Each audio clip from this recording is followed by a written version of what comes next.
Can I welcome everybody to the March meeting of the Corangamite Shire Council. Big welcome to those of you who have joined us in the gallery and those who are watching online. Can I ask everybody to stand for the prayer?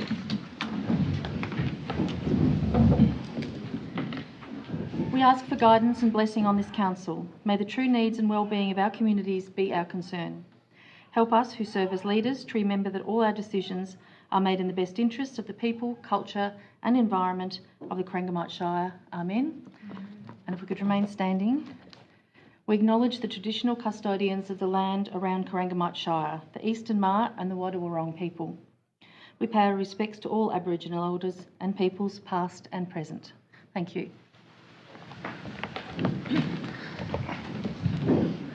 I'd like to begin by introducing councillors and council staff with us this evening. I'm the Mayor, Ruth Gastrain, and to my left is Deputy Mayor Joe Beard, Councillor Kate Macon, Councillor Jamie Vogels, and to my right, Councillor Nicholas Cole, Councillor Geraldine Kennedy, and Councillor Laurie Hickey, our CEO Andrew Mason, and our directors David Ray, Director of Corporate and Community Services, Ms Brooke Love, Director of Works and Services, Ms Justine Linley, Director of Sustainable Development, Mr Aaron Moyne, the Manager of Planning and Building, and Planning Officer Melanie Oborn.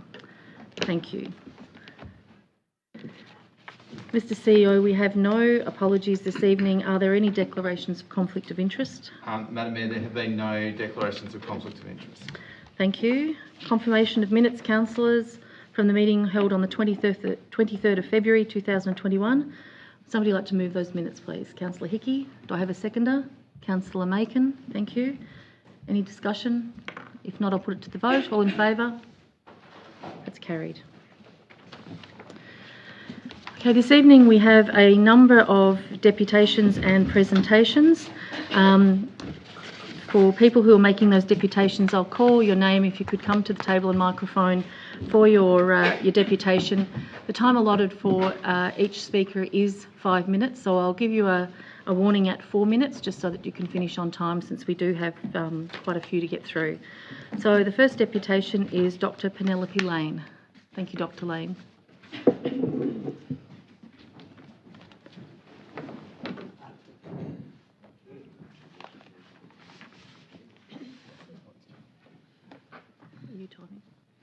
Good evening, everyone, councillors and members of the public, and thank you very much for giving us this opportunity to put our points of view on this very, very contentious issue. I want to state at the outset that I'm totally opposed to this tiny away development proposal. I want to isolate 3 factors which the planning report we have before us says is beyond its scope, so it can't consider them. The first factor is whether this development will set a precedent for the whole of the rest of the TIMBOON Peterborough Road, the hinterland region, and totally change the character from rural residential to something quite different over a period maybe as short as 5 years. Now, planning cannot consider precedent. Second problem, planning cannot consider the combined impact of Tiny Away together with the proposed upgrade of the Peterborough Airport, which is virtually directly opposite. These 2 developments are being conducted together in concert. The Tiny Away applicant has had to give legal approval that he will not complain about any future operations of the airport as a condition for gaining the airport's support of his Tiny Away application. So if anyone was in any doubt that these 2 proposals are proceeding hand in hand, that's a piece of very, very concrete evidence. Now, what we are saying is that the combined impact of these 2 proposals will vastly outweigh the impact that either of them would have taken separately and individually. Therefore, it is quite unsatisfactory to make any decision that will be adequate on the basis of only one of them in isolation. However, That also, we're told, is beyond planning scope, and so they cannot cover that in their report. The third point is that we have overwhelming opposition from the local community. There was a couple of places in the planning report which seemed to contradict each other, but I gather that 87 objections have been received overall. Of those 87 objections, 84 were opposed. Now, no one could possibly maintain that was anything other than complete, overwhelming community opposition to this development.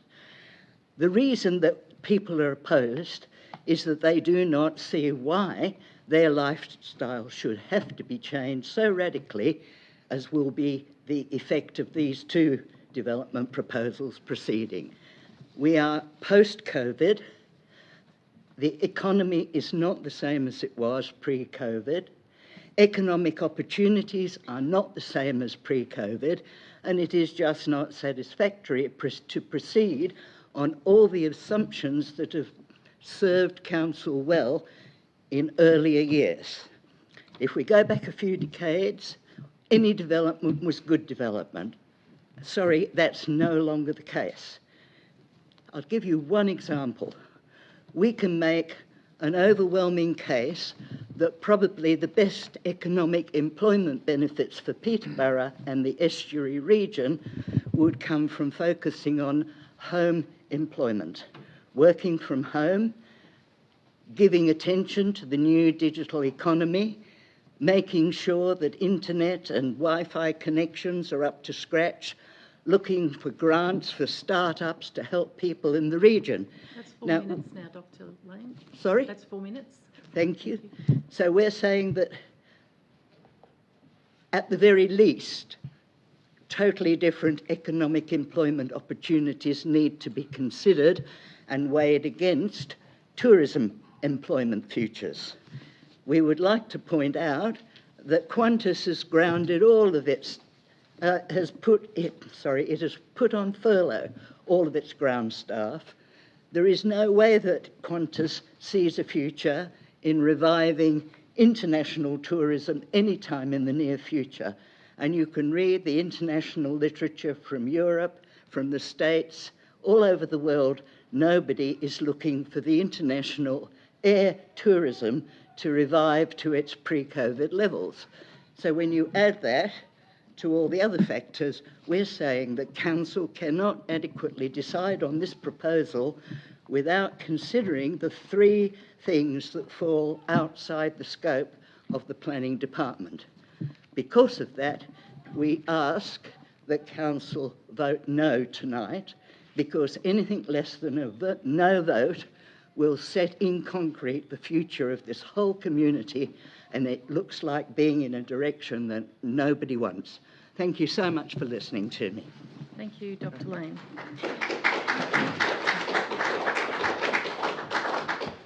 The next two requests to present deputations, Brett Clark and Richard Colopy, aren't with us this evening, but Dave Wilkinson is going to read their presentations. Thanks, Dave. Thank you for allowing me to read this on behalf of the traditional owners. First, from Peter and Richard Colopy in regard to the wetlands preservation. The following set of dot points are provided here from the perspective of the First Nations descendants in specific relation to this area of Victoria, which is Peterborough. Dot point 1. Wetlands are in particular primary areas of occupation of not only our ancestors, but many descendants today that have specific native title interests in all connective waterways, and little remaining wetlands that are not subject to highly damaging drainage or semi-permanent grazing or commercial scale schemes, specifically here at Peterborough. In brackets, in Victoria, over 90% of wetland ponds and floodplains on private land have been removed and destroyed, permanently changing the environment. At this point, studies have shown that the residual wetlands are just remaining small and decreasing. static yet decreasing, particularly large cranes, swans and geese. Dot point 2, specifically our aunts and uncles that lived in and around these coastal ponds, leaving minimal footprint for us to still enjoy today, means that even the broad subdivisions that were done post 1850 have had minimal impact thus far. In this strip of land parcels, in such intensely high cultural biodiverse systems, is where most ceremonial activity would happen because of proximity to water. In brackets, example, likely burial, birth, and duck and eel hunting, for instance. 30% extra units of rental living, commercial scale, industrial use, land use in wetlands should not be permitted under any circumstance, particularly irrespective of their size. It makes no difference whatsoever on how many showers, etc. people are having daily, to mention one thing. Dot point 4. The word tiny in the name of this development project is very misleading in its sentiment in this area. This project is by far the largest effort ever made to over-commercialise this tranquil living space in 250 years of post-contact relations. Dot point 5. The only true sentiment of the word in the name tiny is it will bring an end to the small-scale living era in this space forever, and instead begin a new over-commercialisation era by stealth, one step at a time. If they can get this through, then a torrent will pour in to invest in the demise of all our beautiful heritage, buying one block at a time, arguing in VCAT or elsewhere that if one is already on the ground there, then fair process would dictate that they should not be stopped in their project to over-commercialise too. This is not just a fear, but a frequently seen inevitability once the first inappropriate permit is granted. Once small, cohesive communities all over coastal Australia have become splintered into the rich few driving inappropriate developments for profit, while the rest of the towns move away or live in of them a reduced quality of lives, reminiscing about what was once the heart of their towns. Our culture learnt over so many generations to manage utilisation so that no hearts of living places would be torn out, but respected as much as their own hearts. This project is once again missing value and seeing only money. While a small few make money, small pieces of the collective heart of the area and its inhabitants will be ripped out. Then the rest of the rabble will come in to pick up the bones of what's left until they are fat and there is little resemblance to what once was. This place is unique, and it will disappear from all but the memories and stories of the past. Future generations will shake their heads and wonder about the extinctions of so many plants and animals and landscapes, and never understand how intelligent people could make such short-sighted and counterintuitive decisions for money instead of life, culture and the collective well-being of all. Thank you, Peter and Richard Collerby, traditional owner.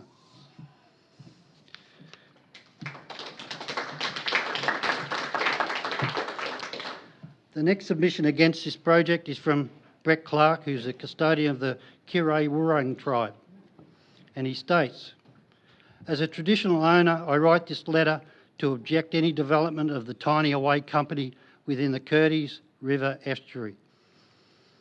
As a descendant of the original inhabitants of this area, my ancestors have lived in harmony with the natural environment, and for generations since the start of time, we have been caring for country, waterways, rivers, creeks, wetlands, birds, plants and animals. It was a part of everyday life within our ancient songlines and totems pre-colonisation. My people were the caretakers of this special, significant area, which has some very important cultural heritage sites which definitely need protection. The biodiversity of this area must be protected and enhanced by environmental actions. Plans to preserve this unique ecosystem by creating meaningful partnerships with traditional owners, coast care, land care and sustainability groups working together to bring positive outcomes within small communities to encourage and develop a shared vision of cultural and environmental and use of land which is consistent with sustainable land management and land capacity practices and which takes into account the cultural values of conservation and environmental sensitivity in such delicate, important ecosystems. The large footprint of this type of development in such a sensitive area would have a negative impact on the birds and wildlife and the cultural and environmental values, not only for Indigenous First Nations, but for the locals, which would threaten our natural riverways and wetlands and would put our rare species of birds at risk of becoming extinct. Brett Clark, Kirra Wooreen Traditional Owner. Thank you very much. The next speaker is Frank Carless. Madam Mayor, councillors, good evening. Thank you for the opportunity to speak. Having just heard that, I've got to say that I feel very privileged to be speaking after the voices of traditional owners, and I acknowledge their elders past and present. We have a number of speakers from the Peterborough community reflecting the high level of concern about the impact of this proposal. The first thing to be established tonight is that we are objecting to this specific development. We're not objecting to developments more generally or the establishment of appropriate tourism facilities elsewhere. Sorry, can we turn it up a bit? It's very quiet. We can't hear. No. It's not your fault either. Is it on? Recording is not amplification, it's for the okay. live stream. Okay, Everyone just needs to speak up. Wind the clock back. Councillors, the report you have before you is an attempt to make a high-risk, controversial proposal sound acceptable, even if it devotes more than a third of its contents to 55 conditions in an attempt to mitigate the serious risks that have been identified by objectors and many of the referring agencies. Ultimately, the report is a disappointing ticker box exercise with little analysis of the issues. The report describes the development as unique. Indeed, it is unique, as it will result in a registered caravan park operating in a rural conservation zone where such developments are prohibited. I know that technically the application is for group accommodation, but frankly that's just a play on words, as it is widely acknowledged it will be registered as a caravan park. That is unacceptable, and 55 conditions will not change that. No one would argue that we don't need more tourist accommodation in the district, but we need the right quality accommodation with the right amenities in the right locations. This is what the planning scheme intends, and Council has identified already 20 sites for such developments. This is not one of them. Reports, councillors, tell us that on average visitors spend 1.4 nights in the district. Our aim should be to extend that, to grow that length of stay. This proposal will not do that. Councillors, we have to balance the need to support tourism and economic development with environmental risks. The planning scheme says it must be demonstrated that any new proposal will not prejudice or adversely impact the environment and landscape values.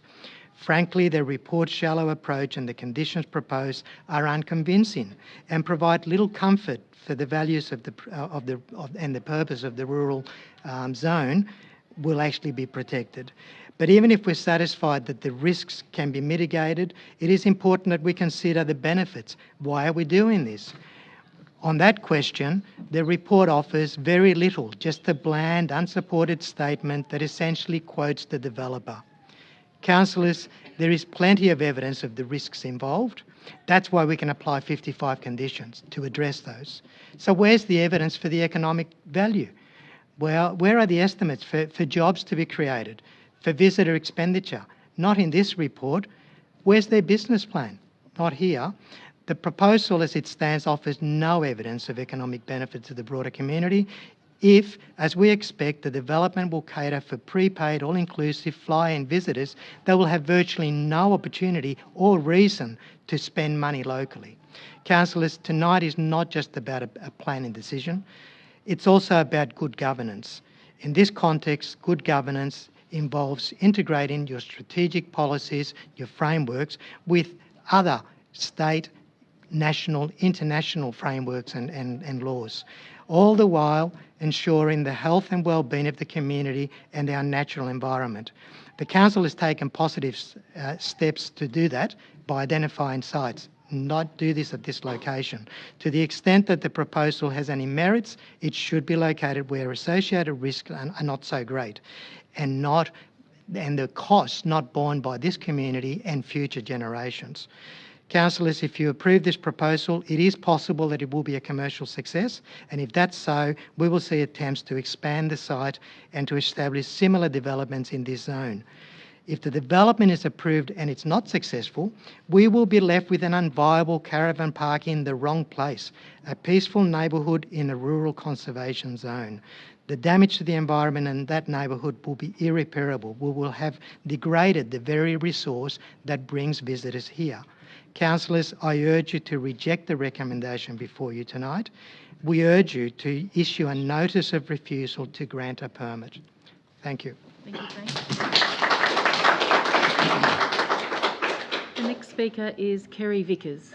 Thank you, Kerry. Thank you. I'm a resident and ratepayer in the Shire of Corangamite and a regular visitor to Peterborough, where I'm an active volunteer in the beach nesting birds and Latham snipes projects. I'm also a keen bird watcher and know the east side of the estuary very well. 1518 TIMBOON Peterborough Road backs onto the east side of the estuary. The water is shallowest on this side. In a normal year, a long strip of beach and a large area of mudflats is exposed during spring and summer. Mixed flocks of birds numbering in their thousands feed and roost there, and beach nesting birds nest there. I'd like to draw Council's attention to page 25 in the planning report. So I don't know if you've got that open, but under the heading Response to Objections, planning claims that objections relating to fauna are not supported. And under 3 points there, I'll go through each of them, but the first point says a detailed assessment of environmental impact has been undertaken. So presumably, this detailed assessment covers fauna and bird life. Is planning's detailed assessment available? I've not seen it. I don't know if you have. Second point, DELP and CCMA, as the relevant authorities covering impacts on natural resources and fauna, have also completed a detailed assessment.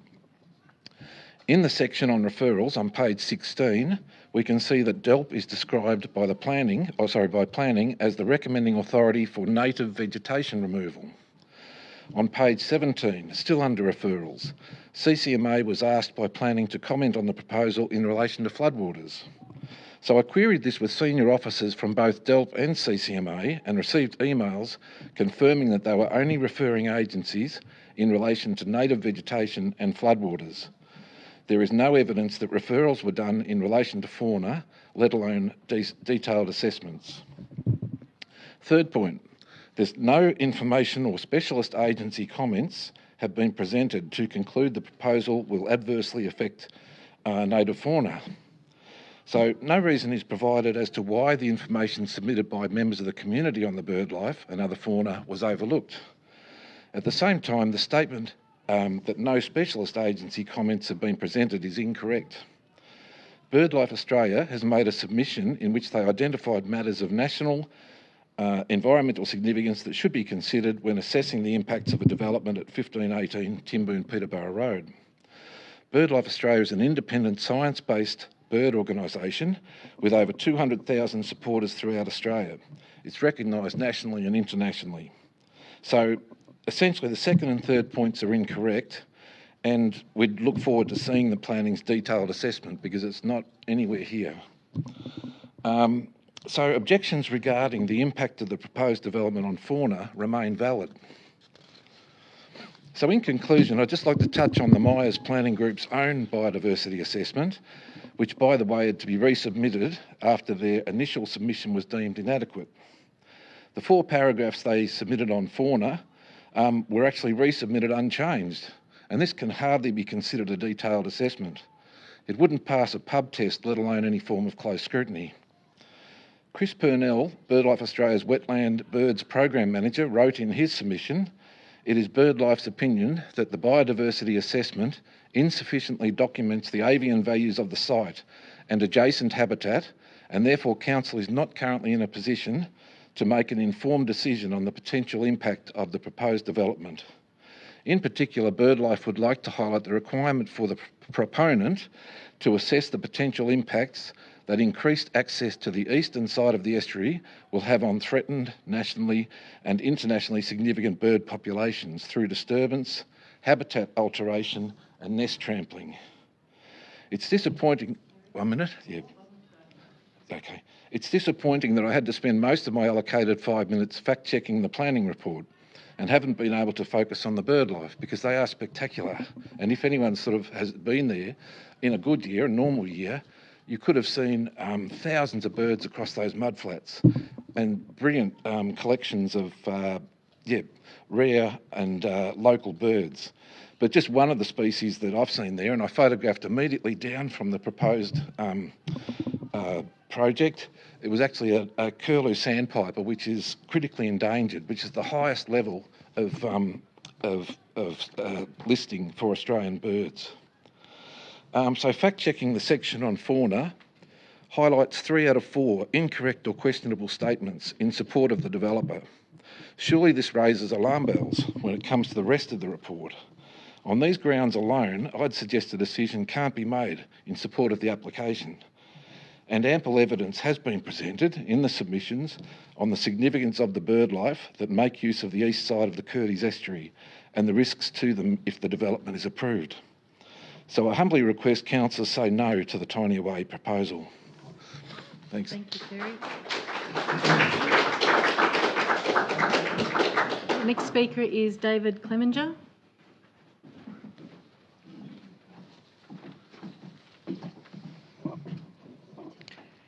Hi, my name is David Clemenger and I live at 30 Wards Road, Peterborough.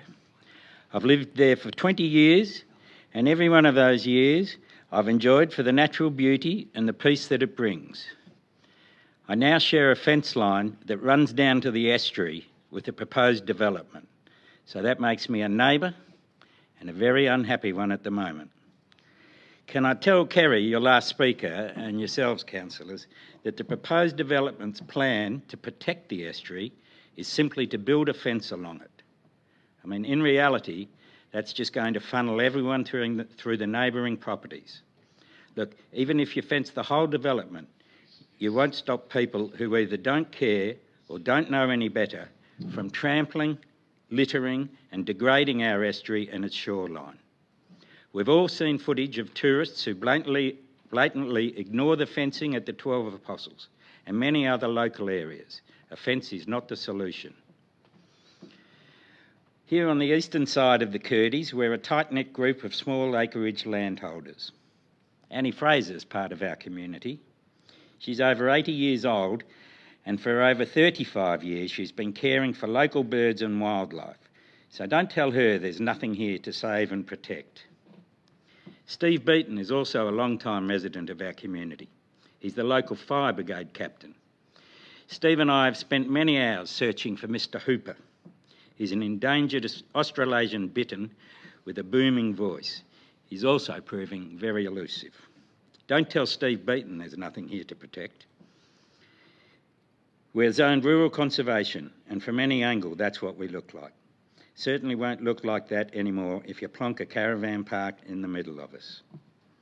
Everybody I've spoken to around me strongly opposes this development for numerous reasons.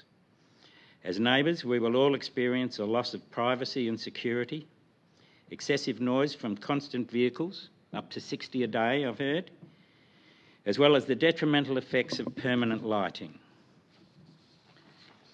And here's 3 more things that worry me and should worry you.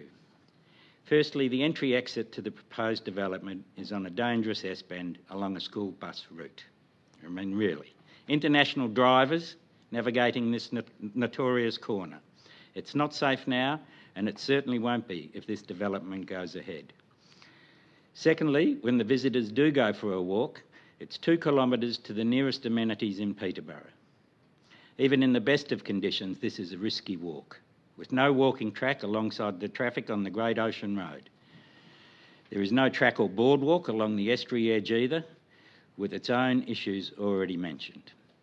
But really, the biggest risk for our visitors is the nearest beach, which is Newfield Bay.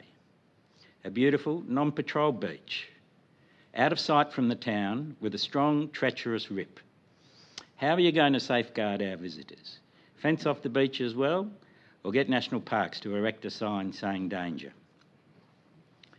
Thirdly, I'd like to talk briefly about drones. I see them from my place, cruising over the estuary. Not often, but occasionally. But let's not forget that drones are the international traveller's favourite toy now. So we've got one of the world's most photographed coastlines here. You've got the proposed development here and an airport slap bang in the middle. Is that the sound of drones I hear, or alarm bells? Locals are also very concerned that if this gets the go-ahead tonight, it will set a dangerous precedent for further inappropriate development in this unique area. So this is the decision you have to make tonight. Protect a special place, which is a wildlife haven that locals care for, or vote for open slather and ruin it forever with a badly designed and poorly situated caravan park. That's it from me. Thanks for listening.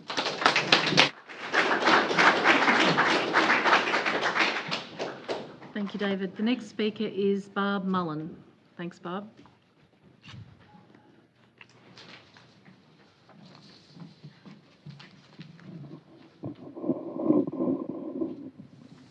Just testing my voice. Can you hear me okay?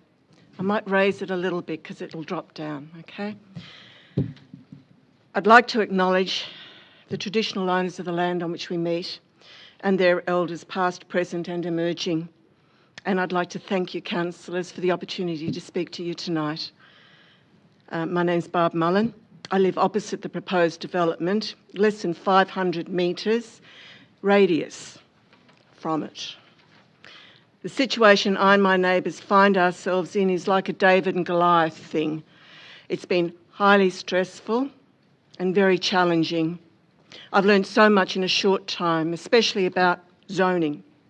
The federal EPBC Act, the State Marine and Coastal Act, and the State Marine and Coastal Policy.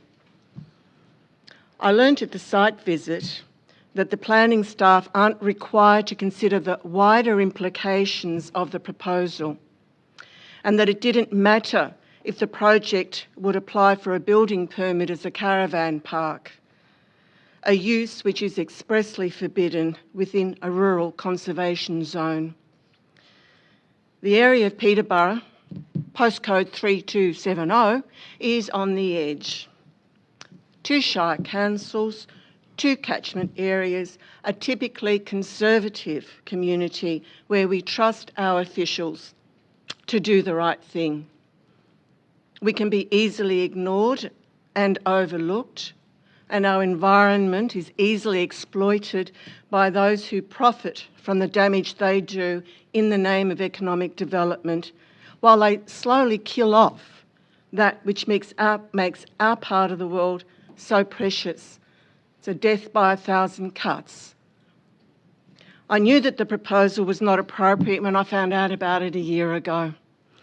And that was just an instinctive response. Now I know so much more, and there has been nothing in what I have read that would support the proposal before you. A B-grade caravan park of 30 units with a double bed and not much more. Built infrastructure covering 2.6 of the 6 acres. No Australian tourist would so readily stay there. So is it fly-in and fly-out tourists? I think that this is an ambit claim. And if it gets through, then as neighbours sell up because living there will become untenable, properties will be acquired for more out-of-place development. So much for rural conservation zone. Meanwhile, environmental damage will be done on the Curtis Estuary. The whole of the Curtis Estuary is listed as endangered because we are in danger of losing it. Enjoy your fishing while you can. The whole ecosystem of the Curtis is under threat. When we lose it, it's gone. The pygmy perch, an important part of the ecosystem.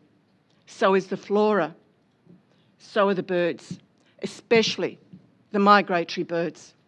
So many, so much is listed under that EPBC Act, Environmental Protection and Biodiversity Conservation Act. So much is listed there.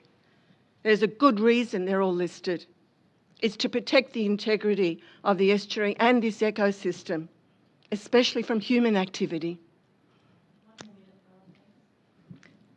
The State Marine and Coastal Policy, page 44, Policy 8.4 says, avoid development on primary coastal dune systems, shoreline of estuaries, wetlands and low-lying coastal areas. The cumulative and compounding impact of threats of the human activity in this ecosystem, such as this proposal embodies, will cause irredeemable damage.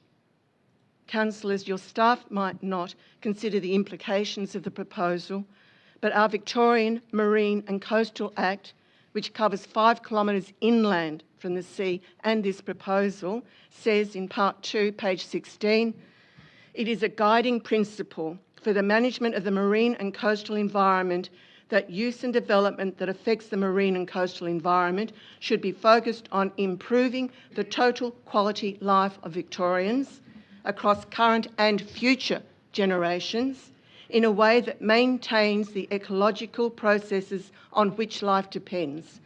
So please, consider the cumulative and compounding impact of this threat to our estuary and our community, the implications in this proposal. I trust that you will reject the proposal before you. Thank you, Barb. Christine Norton is the next speaker. Thanks, Christine. Thank you, Mayor and Councillors, for allowing me to speak with you this evening. My name is Christine Norton. I live in Peterborough, and I deeply respect and treasure our local natural environment. I will talk about the concept and practice of thinking global, acting local. Dr. Matthew Hayward of the University of Newcastle, when reflecting on Sir David Attenborough's documentary series A Life on Our Planet, commented that the clarity of the bleak state of our environment left his 12-year-old daughter in tears, and he went on to state, we urgently need society and the politicians we elect to recognise the broader destruction of our natural world by 1,000 cuts and refuse to accept this any longer. Nature, he says, is only resilient if humanity's foot is removed from its throat. The latest Australian SOE, the State of the Environment report, states, cumulative impact of multiple pressures amplify the threat faced by biodiversity. Changing land use is documented as one such pressure, which contributes to significant population declines in Australian mammals, birds, and other animals and plant groups.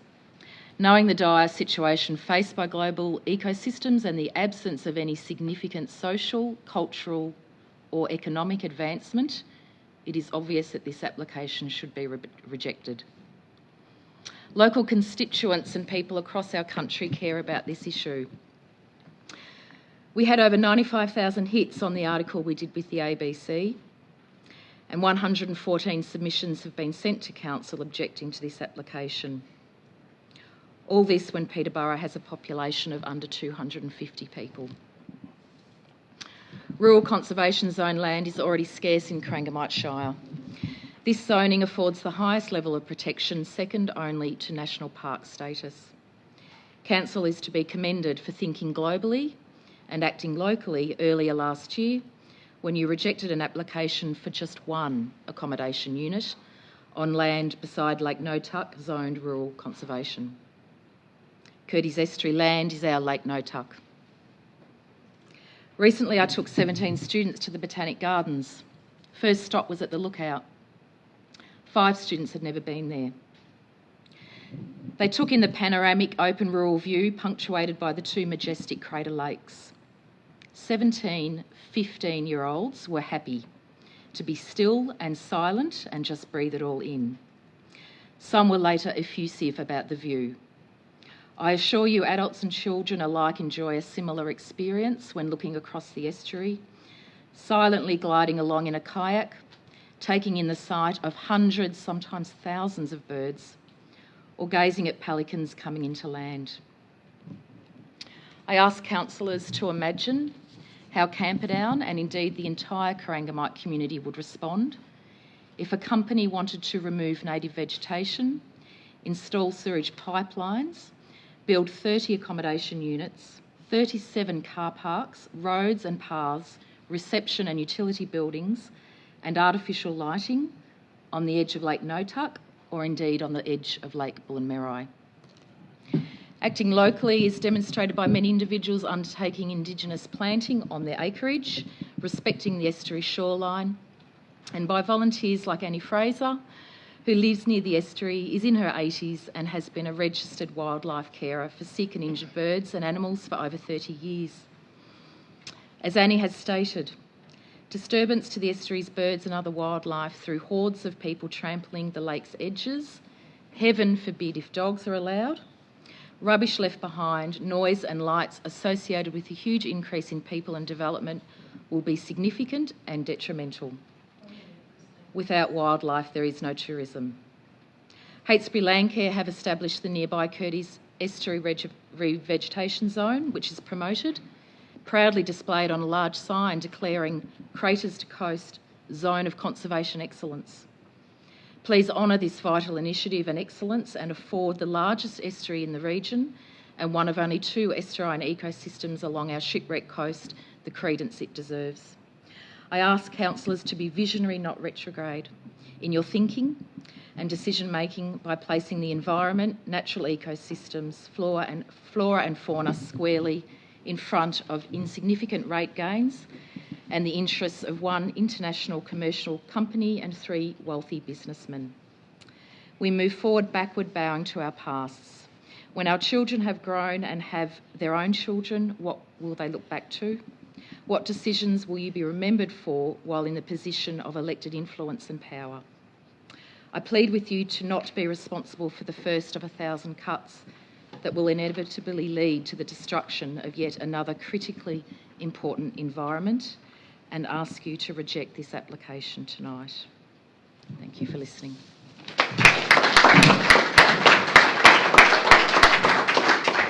Next speaker is Philip O'Connor. Thanks, Philip.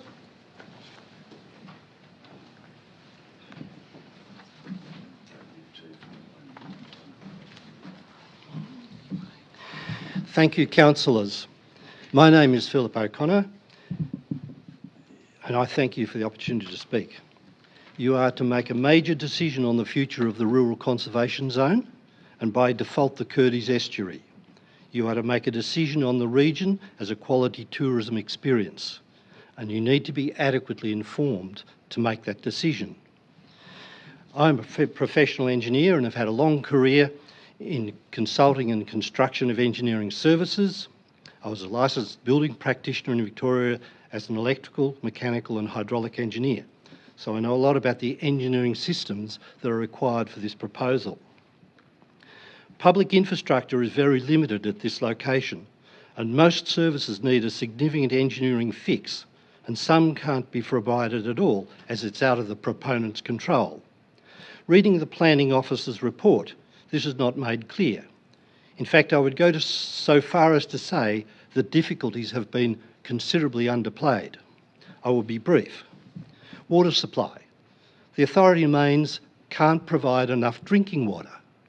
So what's the solution? Well, it's tanks and a chlorinating system and pumped fresh water. Fire services. Again, the authority mains can't provide enough water for firefighting. So the facility has to rely on another tank, that's in the CFA referral port, and in order to use any of that fire water, it has to rely on the local CFA deploying a pumper truck. Sewer services you know about, but I'll repeat. The facility has to rely on a pumping system, pumping sewage about 1.5 kilometres to Peterborough. There's no emergency containment proposed. What happens when the pump well overflows? Any overflow, because of the slope of the land, gravitates to the estuary. A pumping failure could result in a significant environmental spillage. Then I get to electricity. The facility at least has a power supply to the site. Unfortunately, it's the notoriously unreliable power core supply. Yesterday, there were 2 power failures in Peterborough alone. I mean, we get them pretty frequently. It's a common experience.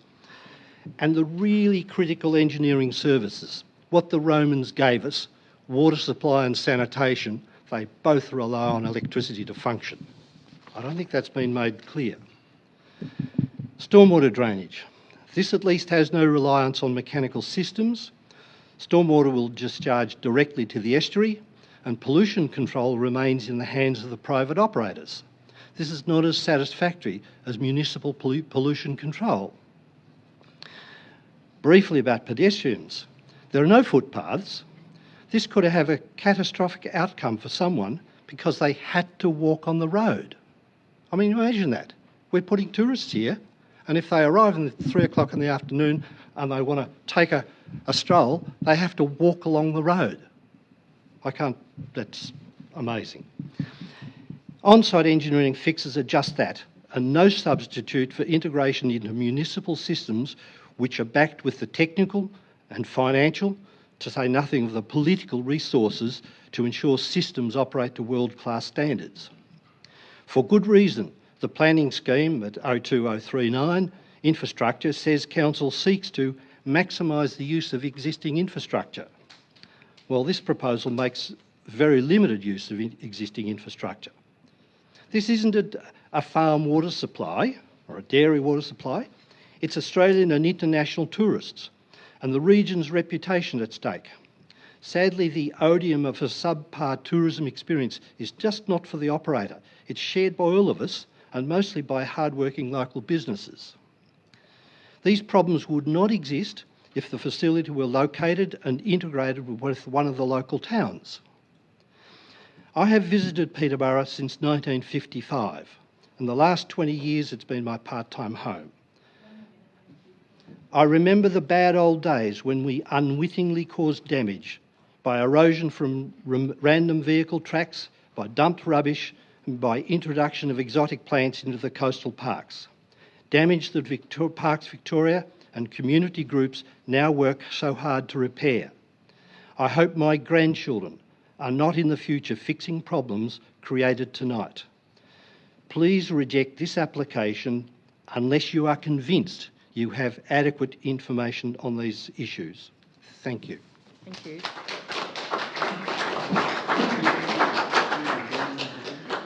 Next speaker is Oliver Moles. Thank you, Oliver.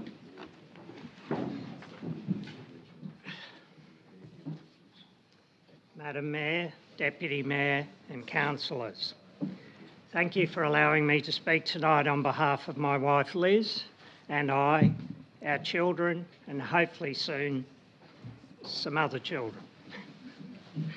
There are 2 topics I would like to cover with you: the precautionary principle and unimagined consequences. The precautionary principle. Good planning decisions are based on the precautionary principle, which first emerged a long time ago in the 1970s. Put simply, it requires decision makers to adopt precautionary measures when sound evidence about an environmental hazard is uncertain and the stakes are high. And you've been hearing tonight about some of the uncertainties already.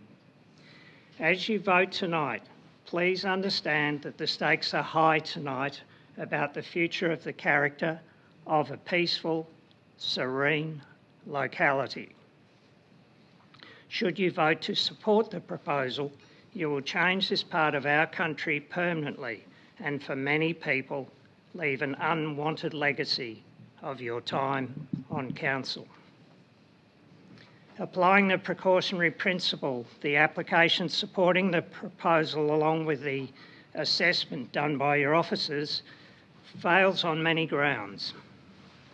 No mention is made of avoiding ribbon development as per your scheme, and past and present strategies for the coast and the Great Ocean Road environments.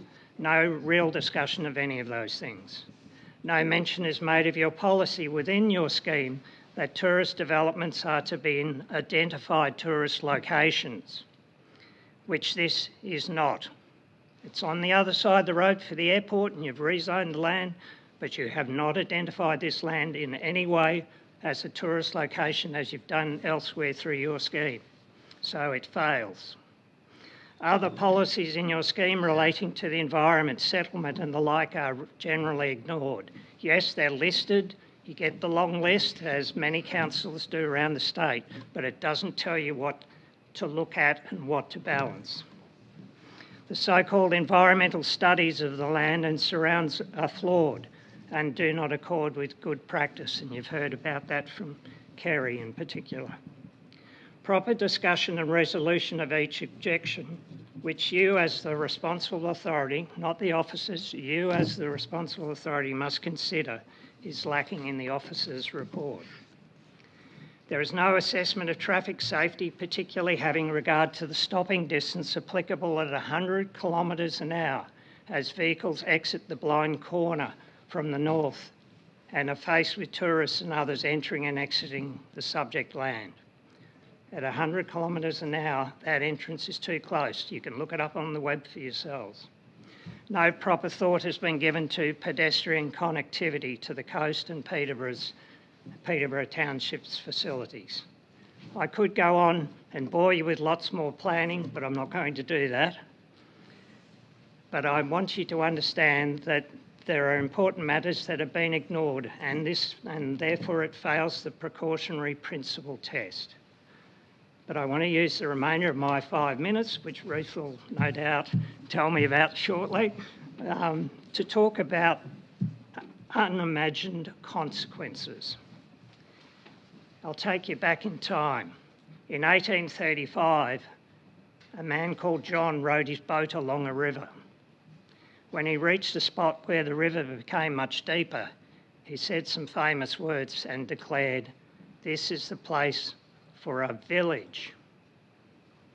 I wonder if at that time it remotely crossed his mind that his village of Melbourne would have a population in 2021 of 5,061,000 people, along with a huge urban sprawl of housing, industry and commerce, congested roads and public transport, all across a previously unspoilt landscape. Did Parks Victoria and other bodies, when they established a car park and visitor facility at the 12 Apostles many years ago, ever envisage that visitor numbers would grow to the point that the septic waste disposal would no longer be adequate and require huge public money to solve the problem?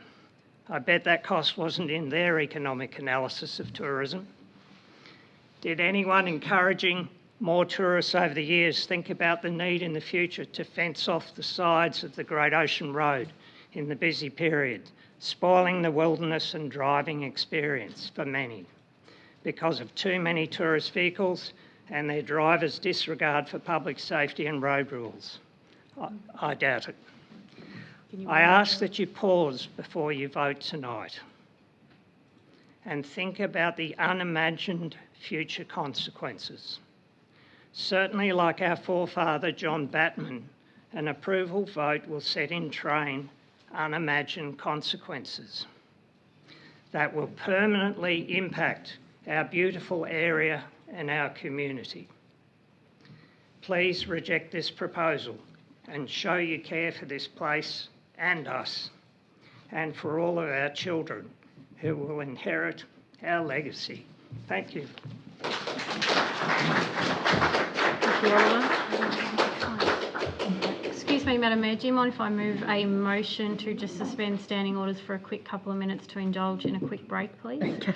Someone second that, please. Thanks, Kate. All in favour? Yeah. We'll just have a 2-minute break. Have a stretch, please.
Thanks if everyone can take their seats.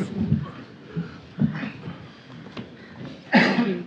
Would someone like to move us out of suspension of standing orders? Thank you, Councillor Beard. Do I have a seconder? Thank you, Councillor Macon. All in favour? Carried.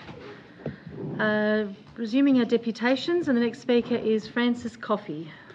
Thank you, Francis.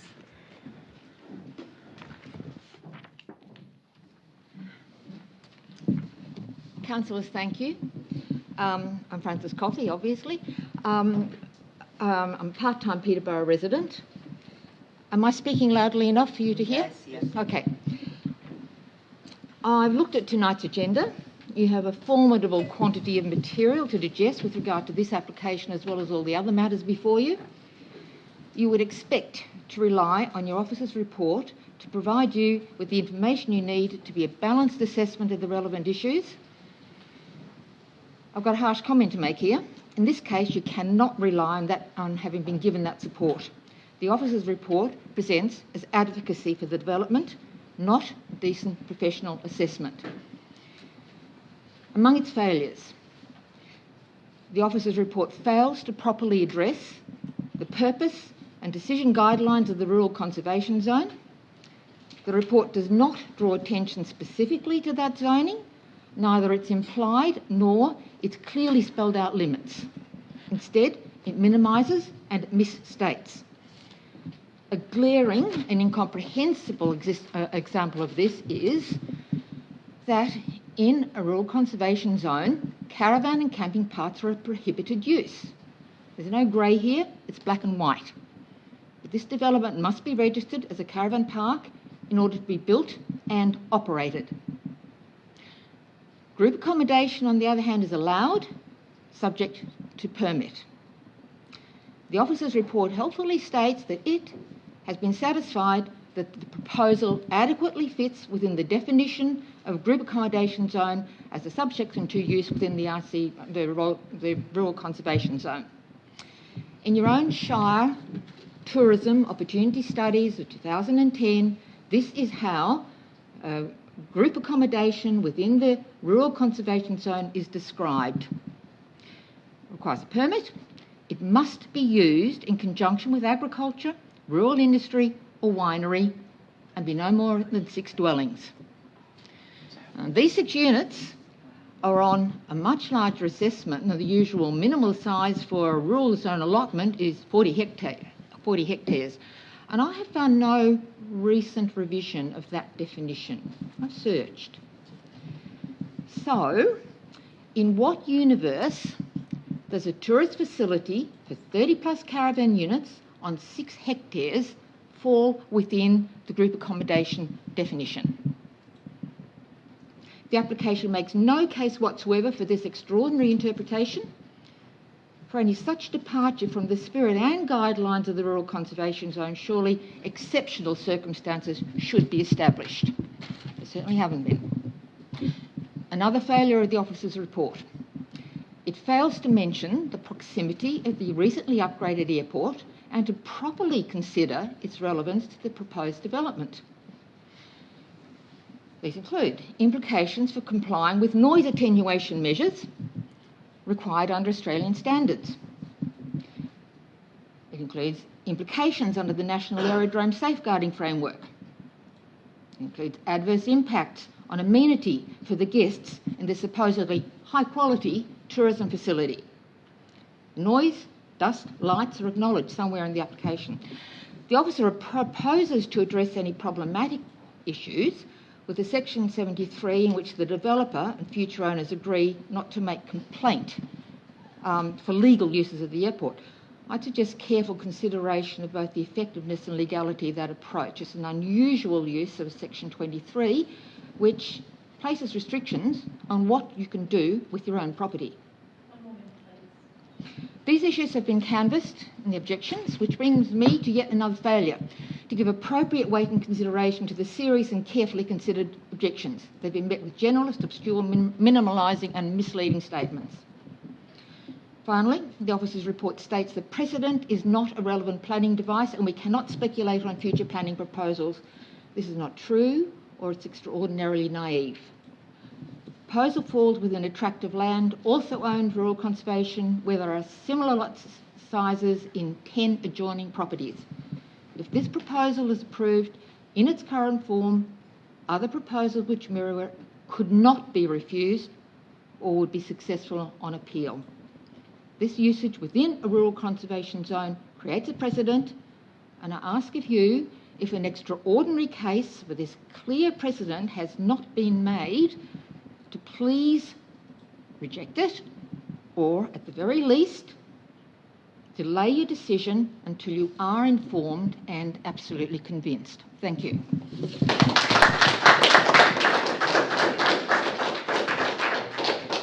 The next speaker is Zoe Wilkinson. Thanks, Zoe.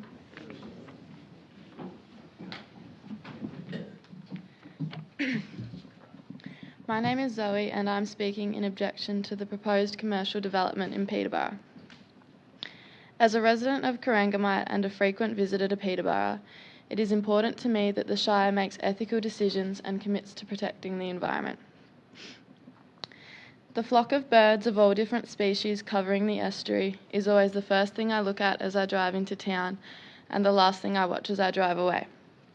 I am worried that these birds will not return to the area after the proposed accommodation is constructed.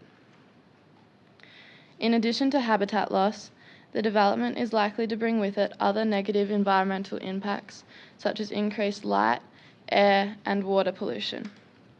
The zoning of this land as rural conservation has protected the estuary and the animals that call it home, allowing them to thrive.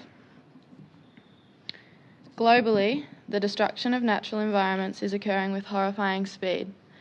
I believe that we, as a Shire, have a moral duty to very carefully consider any proposal which will contribute to this. Do the prospects for economic gain from the development really outweigh the permanent environmental damage which will be caused? My generation is frightened for the future of our planet. Councillors, the way I see it, have taken up this role in order to improve the Corangamite Shire for the better, for the benefit of future generations. You have a duty to act in the best interests of the region's young people. From our perspective, in 50 years, will we be grateful for this commercial development in Peterborough, or for the protection of an ecosystem which creates a home for native fauna and contributes to preserving Earth's natural environments? The Corangamite Shire needs to do its part to combat the environmental crises occurring worldwide, and one important way to do this is to ensure that developments are situated in the most suitable locations according to the Shire's zoning schemes. Thank you for listening.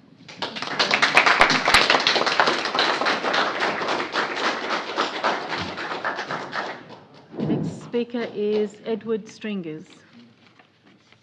Thank you, Edward.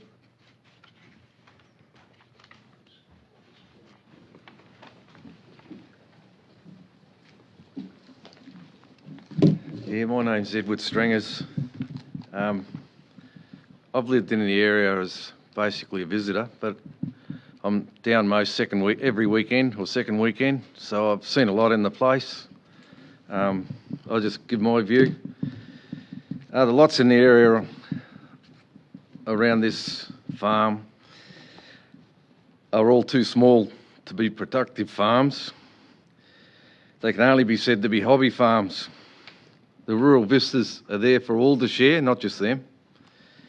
The precedent has already been set for other uses by creation of undersized rural blocks. The present neighbouring B&B opens the door for development. The large airport creates the tourism and demand for accommodation. It can only be said that this is the appropriate area for the development. The sewage and construction. Are people aware the sewerage main follows the same route that supplies Peterborough? It was dug in a lot of years ago, so it's not a new easement at all. The same easement also contains an optic fibre cable which was laid years ago. The problem not having water is a bit silly because the main's across the road. It comes from Port Campbell to Peterborough, and probably in about a 4-inch line. The claim by Ronald Irvine in the Peterborough Residents Group minutes that the sewer line could be substandard and could not be guaranteed is just ridiculous. If there were a case, would that also put Peterborough's sewage system in question? They both will be up to standard. No one will let something that ridiculous be put through.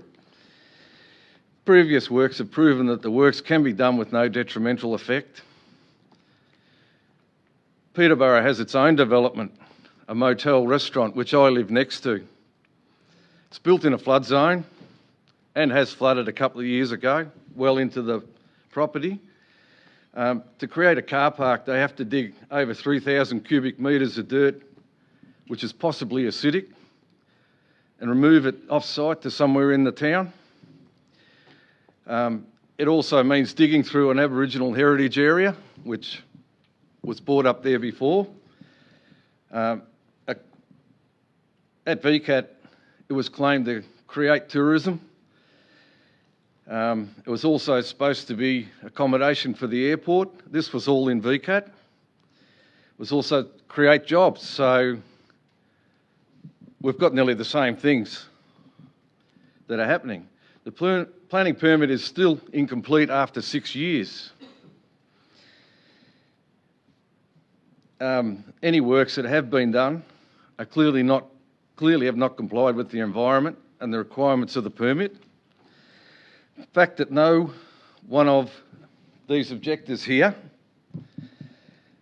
has objected to that same development, which has the same fauna, the same flora, and shares the floodplain and everything else the same, but not one objection from people here, which seems absolutely crazy. Nothing I've heard in this argument has been backed up with fact. Most people want development when it suits themselves, but not when it is in their backyard. The airport is the catalyst for future development and demand for tourism. The appropriate controls and conditions will not please all, but will produce an appropriate outcome. This development gets a tick of approval from me. Thank you. Thank you, Mr. Stringers.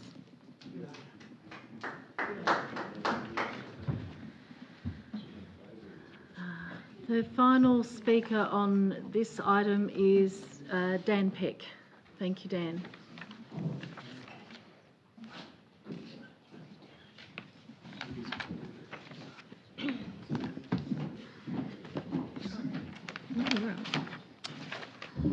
Hi, my name is Dan Peck and I represent the applicant.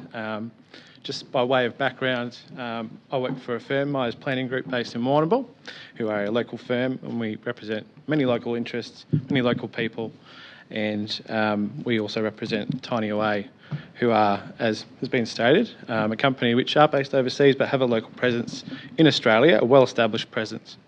In our dealings with many clients over many years, I've come across some fantastic clients in terms of their approach to the environmental stewardship of a location, in terms of their approach to community engagement, and Tiny Away fall into that category. I cannot commend them highly enough for their approach, inviting comment from the community before an application was raised, especially adjoining landowners, and also their approach to ensuring the right investment was made in preparing planning and environmental documentation, engineering documentation, to demonstrate the merits of the proposal and to ensure that the highest levels of environmental stewardship could be achieved as part of the proposal.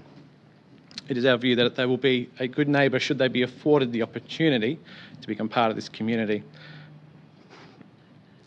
Some discussion has occurred through the night around consequences of the development, vision for the area, and it's just worth repeating that Council's vision is quite clear for tourism, for economic development and for environmental management through the Shire. It's in large part due to that clarity that it is able to attract investment of this ilk, and investment not just related to tourism. It's on that basis that we were approached to select Corangamite Shire Council as an appropriate place for this investment in not just within an economy, but within a community. I won't take up too much of your time reinterrogating the merits of the proposal, because those are squarely set out in the hundreds and hundreds of pages of documentation that have been prepared in support of the application, whether they be environmental assessments, coastal acid sulphate soil assessments, engineering assessments, and the like. There have been some comments around the adequacy of documentation tonight, whether they relate to traffic impacts or environmental impacts or otherwise.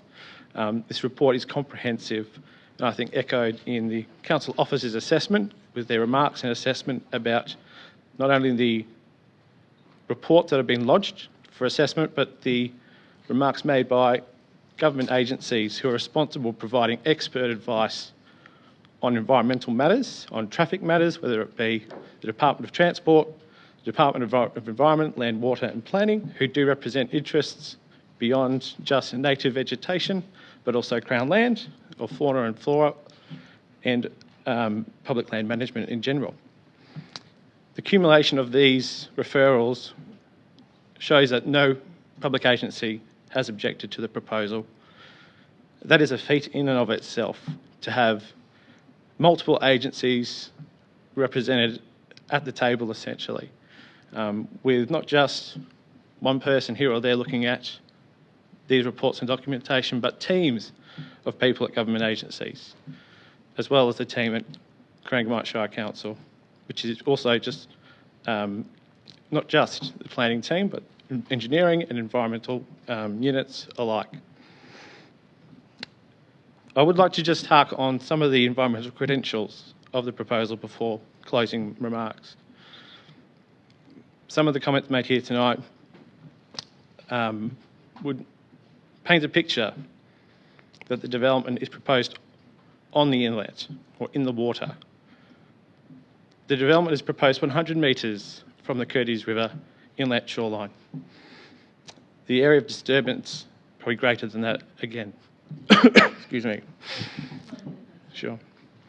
The cultural heritage impacts which have been talked about tonight have been well documented through a cultural heritage management plan which has the approval of Aboriginal Victoria. And likewise, we expect that approvals can be given for all other relevant environmental matters and traffic and other amenity matters as set out in the officer's report, and we commend their recommendation to councillors. Thank you. Thank you, Dan. Okay, the final deputation this evening relates to agenda item 8.2, a 3-lot subdivision in Leis Lane, Timboon, and speaking on this item is Alistair Davies. Thank you, Alistair.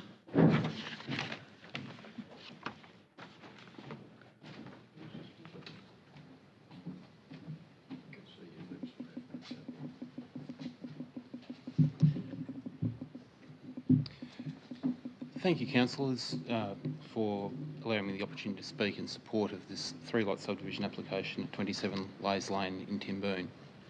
I'll try to keep the deputation relatively brief in that the application that we're submitting is creating 3 urban-sized lots within the urban fabric of Timboon, and we're considering that it's a suitable response to the site's constraints and character of the area. We've received one objection from Mrs. Mackenzie next door, and while I have some sympathy for her concerns, that part of Timboon is not restricted from development. In fact, the general residential zone and the local planning policies that guide development into Timboon strongly support respectful development in those areas.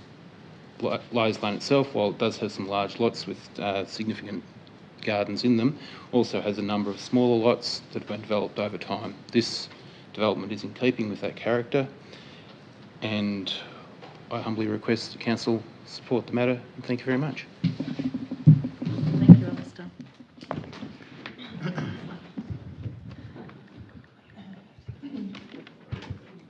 Okay.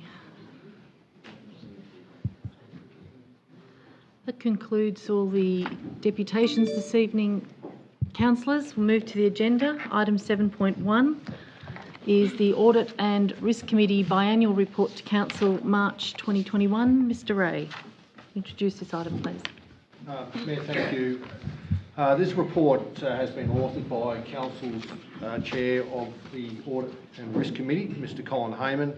The report is provided in accordance with the Local Government Act, in that the Audit Committee Chair must table a report on a biannual basis in respect of the activities undertaken by the Audit Committee during the course of the year. And so this report reports for the benefit of Council the meetings of the 10th of December 2020 and the 11th of March of 2021.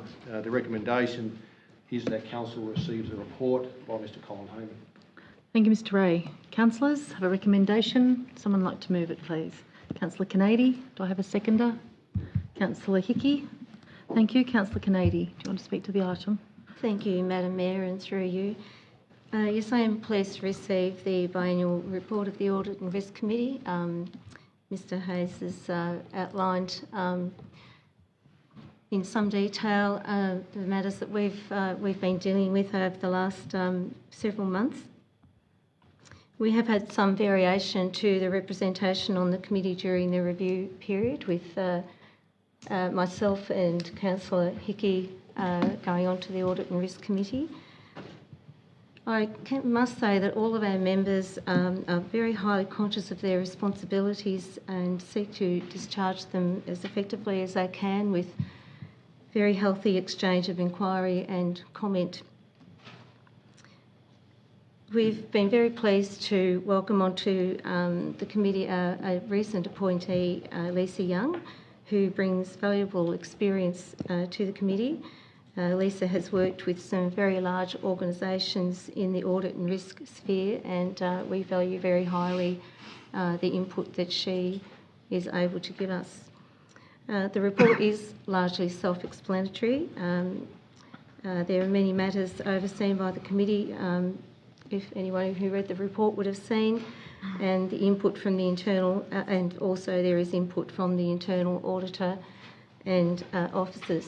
So I am very pleased to receive this report and look forward to meetings into the future.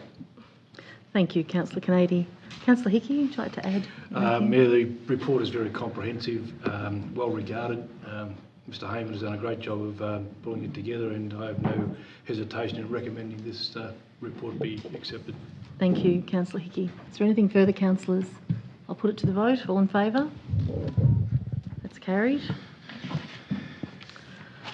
Moving to planning reports. Item 8.1, planning permit application PP 2020-013, the use and development of land for group accommodation, 30 units, associated buildings and works, and the removal of native vegetation for sewer main extension at 1518 TIMBOON Peterborough Road, Peterborough. Mr Moyne. Thank you, Madam Mayor, and through you, I present Council with this report for planning permit application PP 2020-013. The application seeks planning approval for the use and development of land for group accommodation, associated buildings and works, and the removal of native vegetation. The proposal incorporates 30 accommodation units, a double-storey reception building, shared activity building and playground, internal access road, car parking and footpaths, a boardwalk and stargazing deck, drainage and stormwater infrastructure. The 30 accommodation units will be movable and comprise of 2 different single-storey designs. Access to the site is proposed using the existing crossover from the TIMBOON Peterborough Road, which will need to be upgraded to provide 2-way access into the site. Car parking will also be provided on site. The site will be connected to and serviced with a reticulated sewer line, subject to fine and water requirements, and does not require a planning permit as a minor utility installation. The application was amended in November 2020. The amendments include realignment of the proposed sewer main and redesign of on-site drainage infrastructure. Public notice of the application has been given, and as of this afternoon, councillors received 117 submissions, comprising 114 objections, 2 submissions in support, and 1 neutral submission. Key issues raised to summarise in the planning report include strategic support and response to the planning policy framework, appropriateness of the proposed land use, amenity impact, environmental risk and impact, bushfire risk, traffic impact and management, economic and net community benefit, and potential future expansion and precedent. A number of other non-planning related issues beyond the scope of the assessment have also been raised. Issues raised by submissions have been reviewed and addressed as part of this assessment. Assessment of the application has been undertaken against the strategic policy directions, or strategic and policy directions, of the Corangamite planning scheme, including the municipal planning strategy and planning policy framework, purpose and decision guidelines of the Rural Conservation Zone, and clause 52.17 for native vegetation. Focus is given to the planning policy direction covering environmental and landscape management, along with tourism, accommodation and economic development. The assessment concludes that the application is strategically supported on a planning basis and will provide a new tourism accommodation facility which will not prejudice or adversely impact environmental or landscape values. The proposal will provide new tourism accommodation infrastructure, promoting visitor length of stay and supporting local and regional tourism opportunities directly linked to the Great Ocean Road. Construction and operation of the facility can be addressed through appropriate permit conditions, whilst the provision of a revegetation zone and landscape buffer will enhance the environmental condition and values of the Curtis River environment. The recommendation is provided before you, councillors, to issue a notice of decision to grant a planning permit. Thank you, Mr Moyne. Councillors, what is before you? Would anyone like to move the recommendation? Madam Mayor. Councillor Vogels. I'd like to move that we accept the officer's recommendation to issue a notice of decision to issue a planning permit number 2020-013 for group accommodation at 1518 TIMBOON, Peterborough Road, Peterborough, on condition that plans 1A and 3A be changed to show the stock and patron exclusion zone extended as follows: that the stock and patron exclusion zone of 45 metres in width on the northern boundary and 70 metres width on the southern boundary from the western boundary of the property where it meets the Curtis River inlet.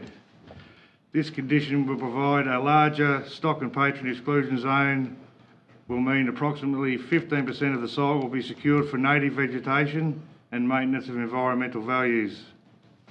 That this section shall then be repatriated in accordance with conditions already set out in the Planning Officer's report.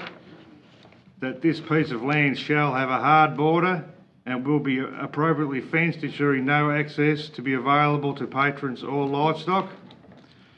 A new condition 1B be included for the deletion of the second storey of the reception building.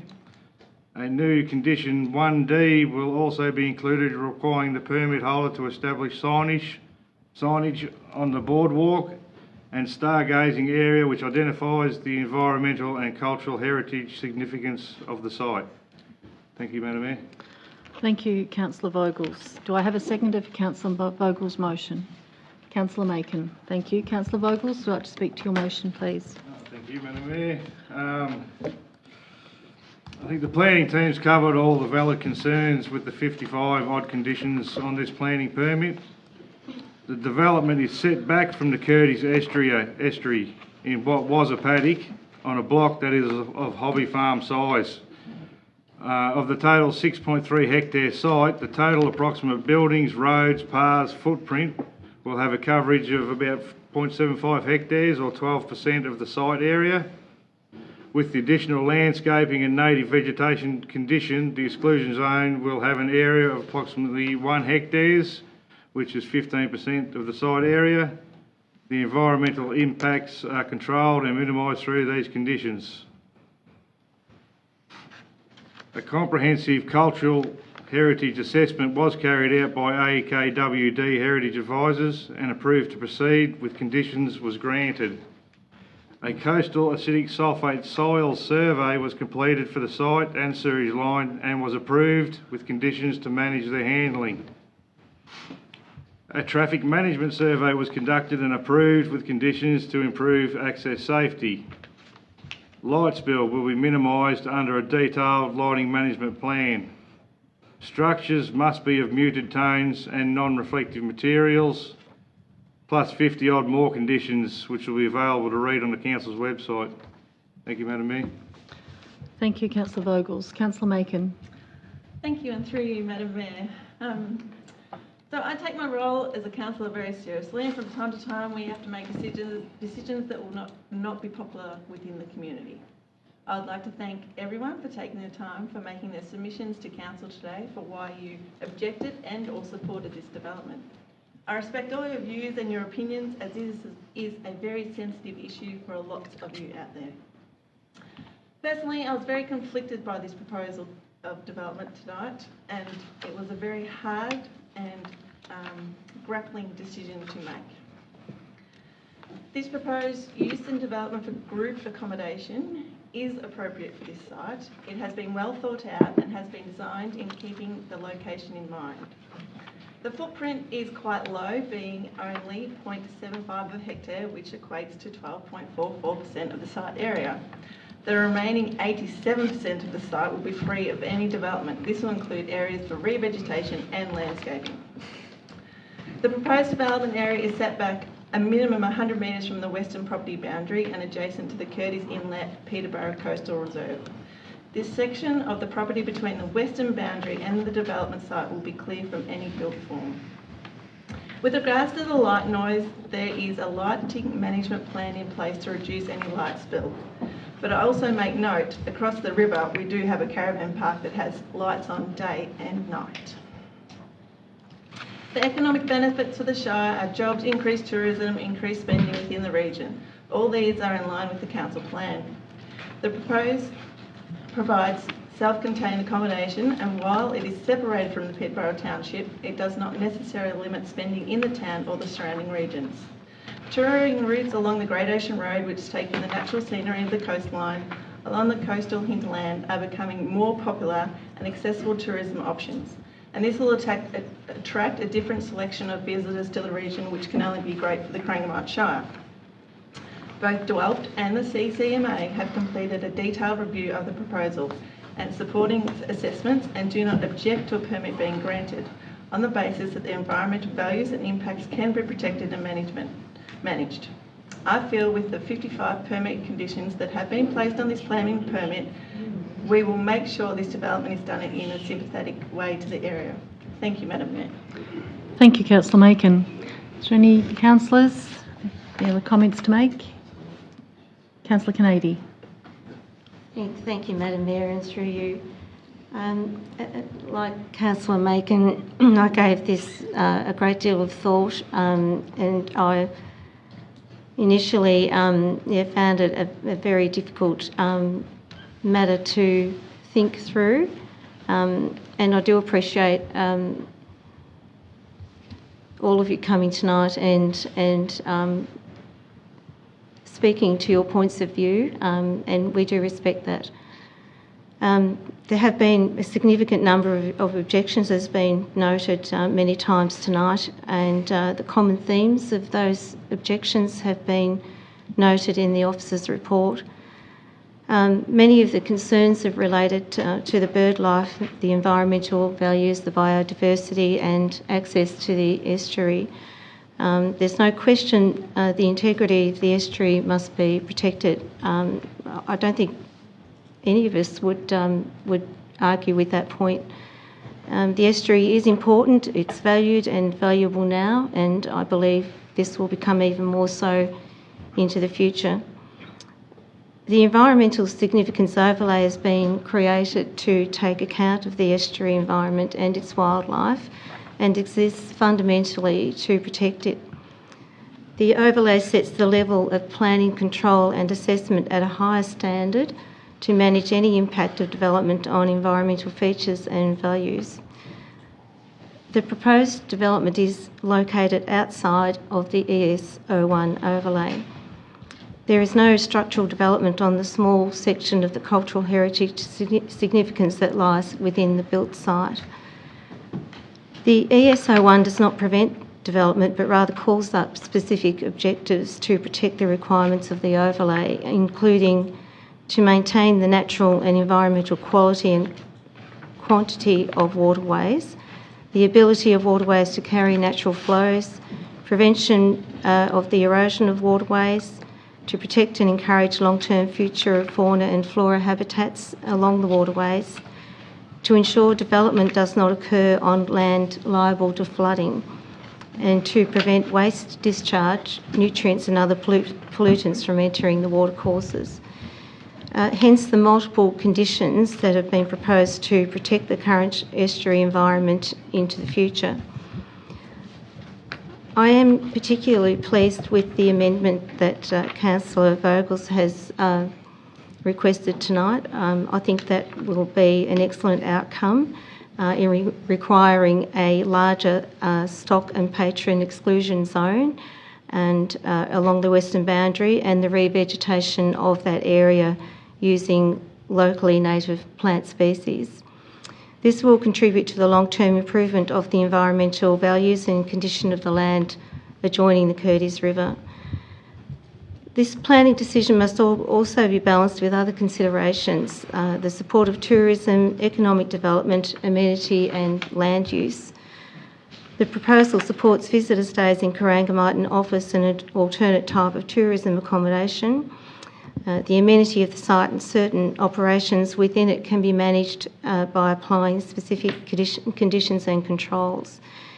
It is true the land use at the site will change. It should be noted that the Rural Conservation Zone Schedule 1 does not eliminate development, but the reasonable consideration of any application within it. Further, the Corangamite Planning Policy Framework does not limit tourism development to the identified tourism opportunity sites within the PPF. New development may still occur in other locations that fit sensitively and protect the surrounding environment and natural resources and incorporate a high quality and site-specific design response. The character in the general area of the site is already well established as rural residential. The land is very low quality for agricultural purposes, and the potential change in the land use is not adverse to agriculture in the location. In the context of the general area, the developments already existing within it, and with conditions and controls applied, this proposal for Tiny Away can be supported. It's low scale, low density, with porous car park areas, paths and driveway. Noise, lighting and on-site operations can be controlled through permit conditions.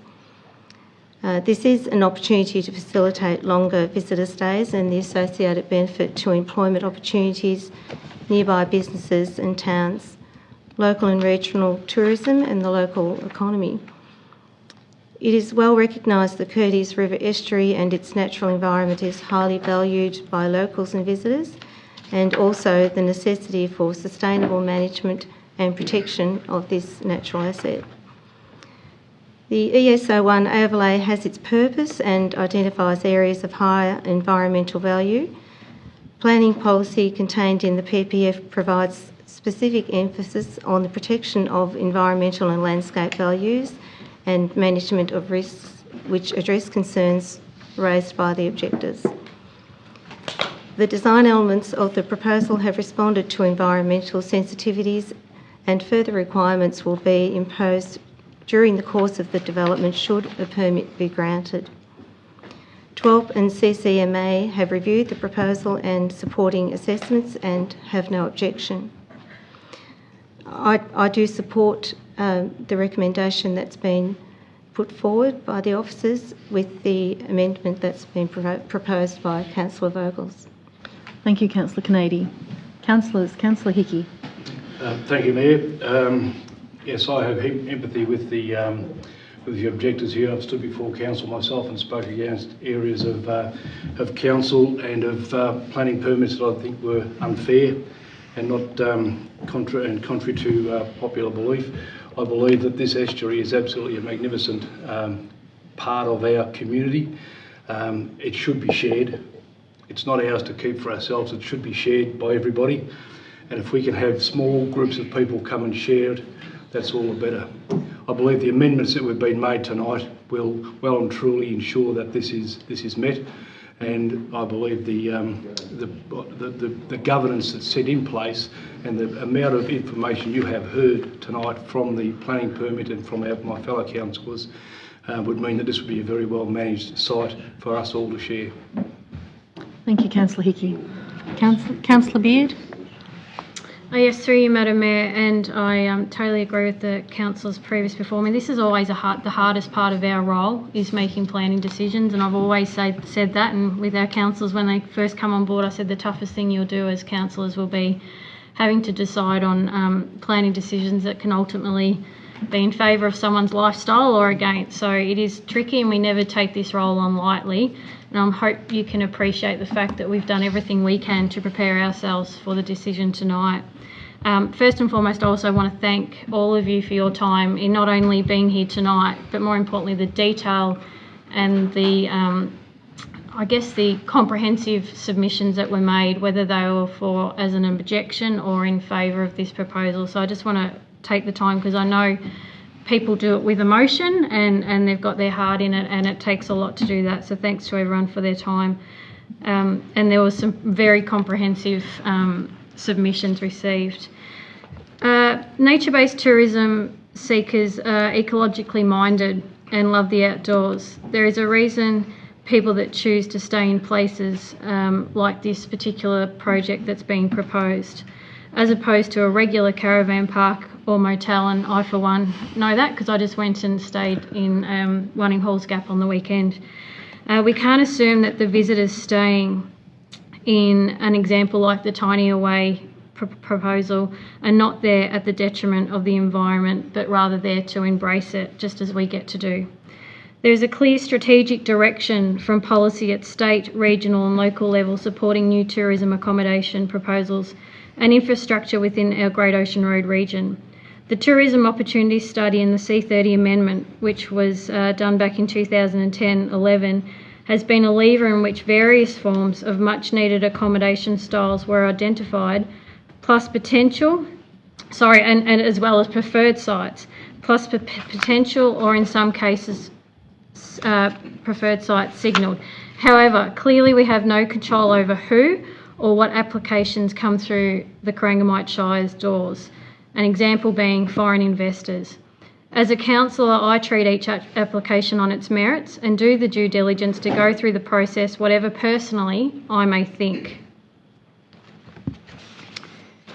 Environmental Significance Overlay, or the ESO1, is avoided with this proposed development with the updated setback on the western end, and the overlay not assessed as part of this application because of that. But I thank Councillor Vogels for providing the changes to the recommendation, which actually enables a further setback to even provide further protection.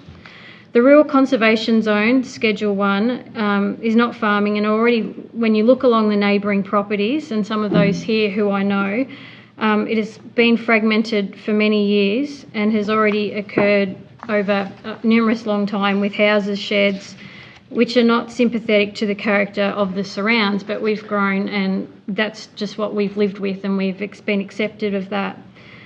They can be seen from the western side and often without the buffers. So the precedent for built infrastructure had already been set many years ago.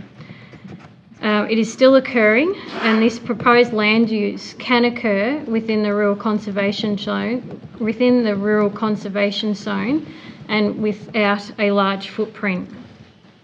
A true caravan park is situated on the western side of the river in Peterborough, an example of having limited controls, as Councillor Macon alluded to, with colours, various colours, lights, noise, traffic, people walking through natural habitat. And I know this because growing up, that's exactly what I did.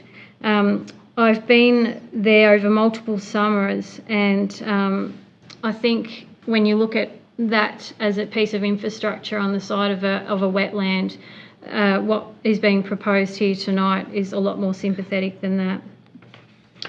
When it comes to the Peterborough airfield, we have done all that we can as a council, or should I say previous councils as well, to have control over the building locations and management of that site. But we only have a say in what happens on the ground. The use of that site in terms of registration is not our jurisdiction. It's CASA, or the Civil Aviation Safety Authority. And if those concerned about its use had been following it like we had and our involvement, you would know that we as a council have not made the process easy for that airstrip upgrade to occur. And obviously it's privately owned. Statutory referrals from DELP and the CCMA have completed detailed reviews of the proposal and supporting assessments and don't object to a permit being granted. DELP accepted the biodiversity assessment report as a responsible authority, and I've been assured that it went through various levels across the relevant staff or experts within DELP, and that was certainly something that I had a concern with, and I spoke with the planning department even just as prior to the meeting again about that. It's not just, this report is not just based on our officers' thoughts or perceptions. It's not just their point of view. It's been backed up by statutory authorities. Other referrals that have given approval with conditions are the Department of Transport, Water and Water, the CFA and Powercall, all of who we always take into account their expert advice on every decision that we make. We have an approved Cultural Heritage Management Plan, which was approved by the Director of Heritage Services, Aboriginal Victoria, in accordance with their Act, and following complex assessment was required, place has been registered and relevant locations of artefacts previously disturbed as a result of agricultural activity and previous episodes of flooding now will have an exclusion zone between the locations and the development, which is a better outcome than currently occurring. This is a good thing and can help identify and educate generations to come on our significant and special piece of history. We've got multiples of plans that are overriding the development. I think I've got at least a dozen there, which no development can occur without being prepared to the satisfaction of the responsible authority. They must be submitted and approved by that responsible authority too before anything can actually occur. The 55 conditions which have been spoken to tonight at length support comprehensive and stringent oversight that incorporates all of the previously mentioned plans and provided adequate information. Why cannot this be seen as supporting and enriching local, coastal and hinterland communities? New development and land use changes do not mean environment values cannot be managed or, for that matter, improved. This proposal will be a unique tourism accommodation opportunity for our region. As we know, COVID has a detrimental impacts on many of our residents and their businesses, and this situation is affecting many globally and a situation that has had devastating consequences. We have not been immune from this, nor have we been in this situation before and hope to never be again. It is going to be a long road to recovery for that, and international tourists are obviously going to be a long way off the radar, but we've got a domestic market that we still need to cater for, and locals for that matter. We do need to attract more visitors. We need those visitors to stay longer. We need those visitors to spend more money. We cannot discriminate those that want to and should do enable all our explore what our region has to offer. We are merely caretakers, not owners of the environment. This natural beauty that many of us are fortunate to have right here on our doorstep, but as was mentioned before, we don't actually own it. In getting to the decision tonight, I've taken into account, this folder here is pretty much all the objections. There has been multiple phone calls, people calling in and actually saying that they're supportive of the project but have been in fear of actually putting that into writing. So we do take our decisions seriously and on the basis of the whole of community. So, as I said earlier, it wasn't one that has come easy, but I am certainly supportive of the recommendation with the changes provided by Councillor Vogel, so thank you. Thank you, Councillor Beard. Is there anything further, councillors? Councillor Vogels, do you want to speak again? No, I'm fine, thank you. I think that's been well covered. It has been well covered, and I've been sitting here deleting my notes as councillors have covered the topics, but as has been said, this has certainly been a very difficult decision for councillors. The number of submissions, 117 submissions, and the councillors have certainly carefully considered those. There's been a lot of discussions, there's been a lot of time spent reading and considering your issues. And I, like others, thank you all people who have made submissions, people who presented us with delegations this evening. I think there's no doubt whatsoever how passionate you are about your town and your surroundings. I am aware of the relevance of the Rural Conservation Zone and the need for a greater level of protection in this area, and I believe that the conditions will mitigate many of the concerns that you have listed. This application is for group accommodation and not as a caravan park, as has been referred to in many submissions. A caravan park, as has been mentioned this evening, would be a prohibited use in this zone. And in fact, Council attained legal advice in the early days of this application as to the definition to ensure that it was in fact defined as group accommodation. There are still many hurdles to jump over to get this project up and running. The number of management plans which have been outlined, the 55 conditions and 90 sub-clause conditions are part of this permit and will need to be met by the applicant. Councillor Vogel's amendment to the officer's recommendation to increase the buffer zoning in the ESO to approximately 1 hectare I think is a great outcome. Along with fencing to keep the stock and guests out of the rear of the site will also help to protect the bird life and the plant life in this area. Reducing the reception to a single storey will also reduce the visual impact from the site, particularly from across the estuary. At 100% occupancy, there will only be an additional 60 people on this site at one time, and I don't think in reality that these numbers can be compared to highly visited sites like Venice or the Gold Coast.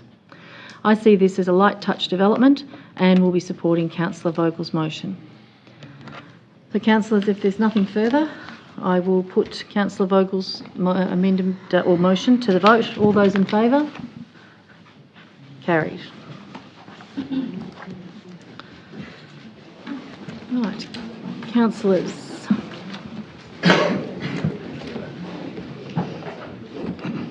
We might just wait one moment while members of the gallery leave.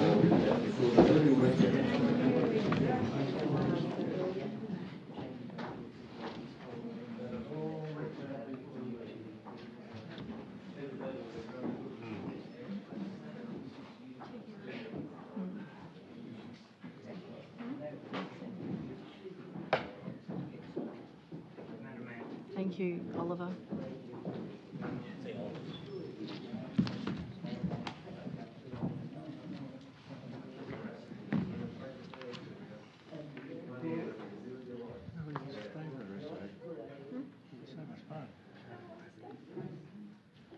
Okay, councillors, we'll continue with our meeting. Item 8.2 is planning permit application PP 2021-004, three-lot subdivision at 27 Leis Lane, Timboon. Mr. Moyne, would you like to introduce this item, please? Thank you, Madam Mayor, and through you I present Council with this report for planning permit application PP 2021-004. The application seeks planning approval for a three-lot residential subdivision at 27 Leis Lane, Timboon. The subject land has a total area of 4,072 square metres. Excuse me, Mr. Moyne, could you just hold one moment until the gallery leave? There's just a bit of background noise there.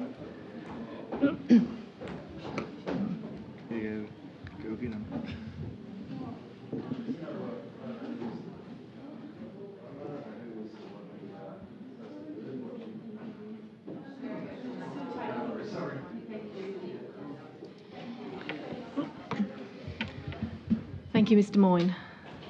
Thank you, Madam Mayor. I'll continue. The subject land has a total area of 4,072 square metres and will be subdivided into Lot 1, an 834 vacant lot fronting Leis Lane, Lot 2, an 814 square metre vacant lot, again fronting Leis Lane, and Lot 3, a 2,399 square metre lot containing the existing dwelling with a central driveway from Leis Lane.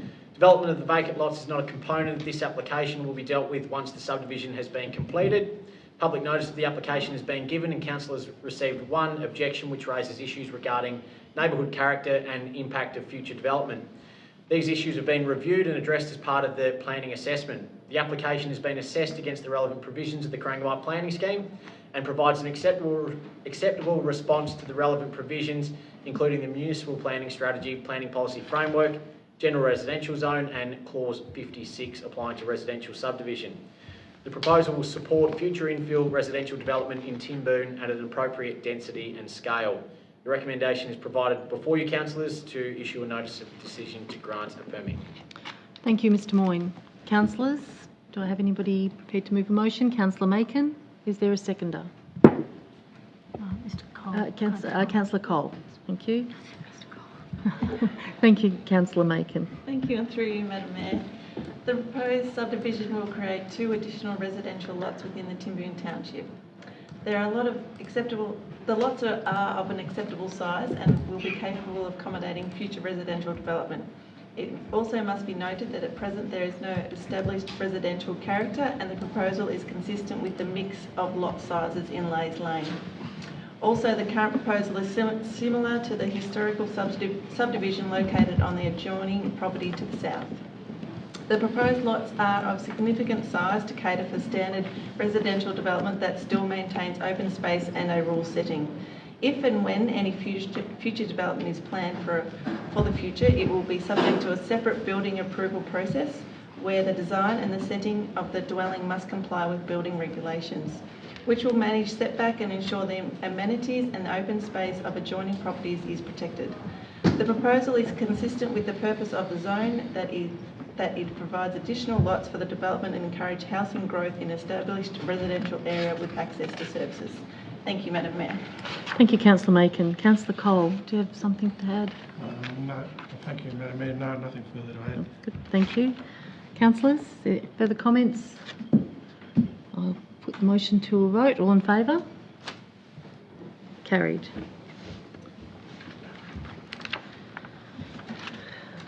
Moving on to officers' reports. Item 9.1 is the Simpson Community Plan update. Thank you, Ms Lindley. Thank you, Madam Mayor. The Simpson Community Plan was last reviewed in 2017 when members of the community decided on a revised list of community priorities that acknowledge projects that have been completed as well as new projects for the town to complete. This report tonight provides an update on the status of the existing priorities for the town since that last review in 2017. Since 2017, a number of projects and actions have continued to progress. However, it is acknowledged that COVID-19 restrictions placed on community gatherings, movement and activities over the past 12 months have paused the delivery of some of these priority actions. There are currently 16 actions on the community plan list. This report provides a brief comment on each of the priority actions. Separate from the community plan, Council has been undertaking a major piece of strategic land use planning work, namely the Simpson and TIMBOON Strategic Placement Report and the Simpson Structure Plan. While this work is still currently underway, significant consultation has been undertaken as part of this project as Simpson looks to examine its role in providing more housing for workers in the region. Both documents will consider community plan priorities and will provide Council with a further list of potential actions into the future. Thank you, Madam Mayor. Thank you, Ms Lindley.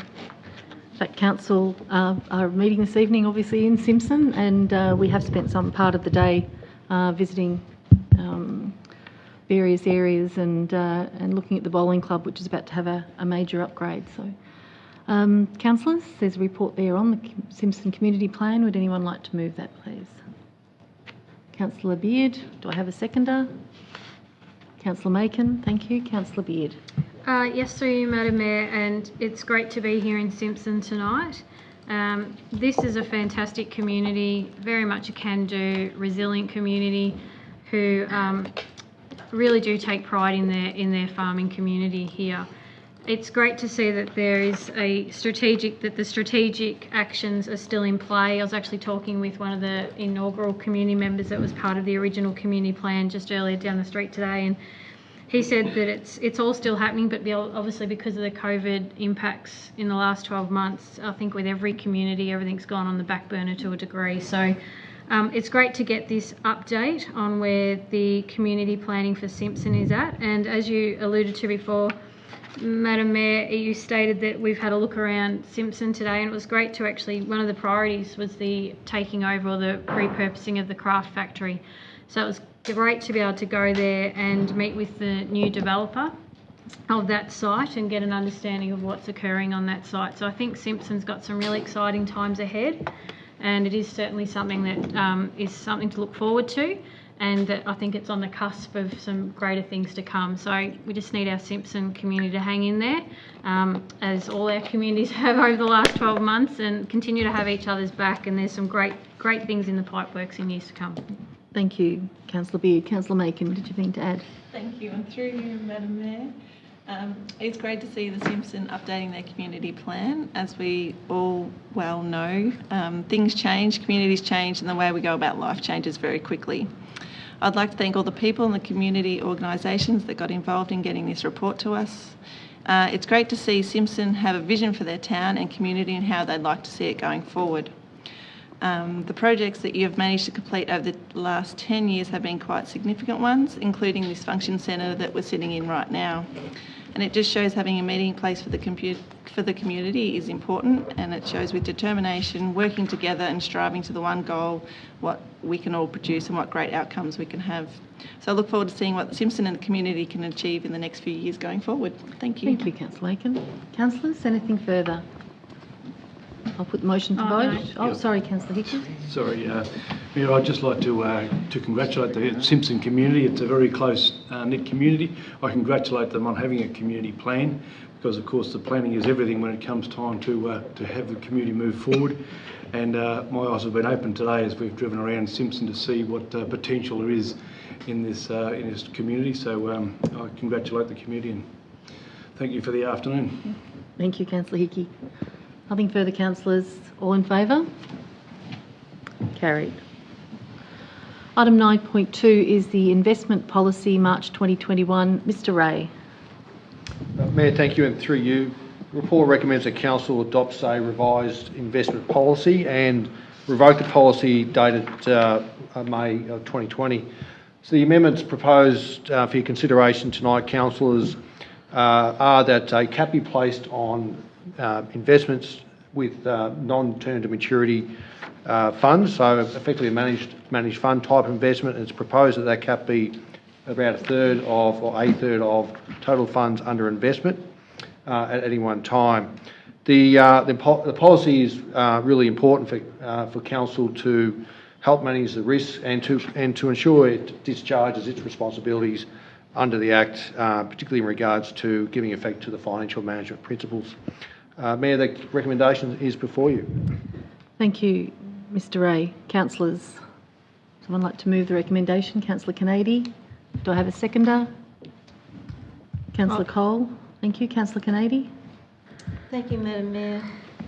The review is to some extent procedural, with amendments to ensure that Council meets its obligations under the LGA 2020 and the Gender Equality Act 2020, and also the policy is an important document that informs the management of council funds and investments.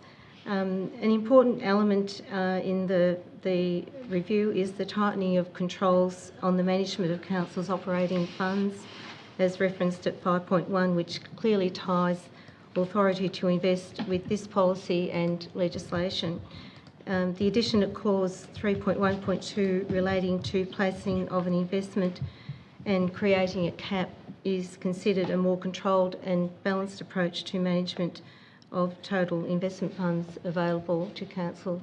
So obviously it makes good sense to review policies from time to time, and I'm more than happy to support the recommendation as put.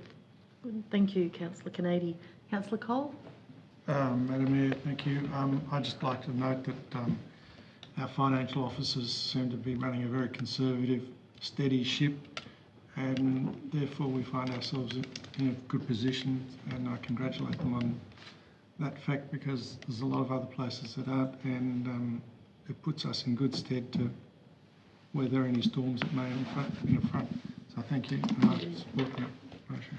Thank you, Councillor Cole. Anything further, councillors? All in favour? Motion's carried. Mr Ray, the very important fraud and corruption prevention policy review, which has also occurred in March this year. Thanks, Mayor, and through you, the report recommends, as you've just mentioned, adoption of a fraud and corruption prevention policy. The policy is to replace an existing policy known as a fraud prevention and control policy. The title's been changed to also now give emphasis to the prevention of corruption.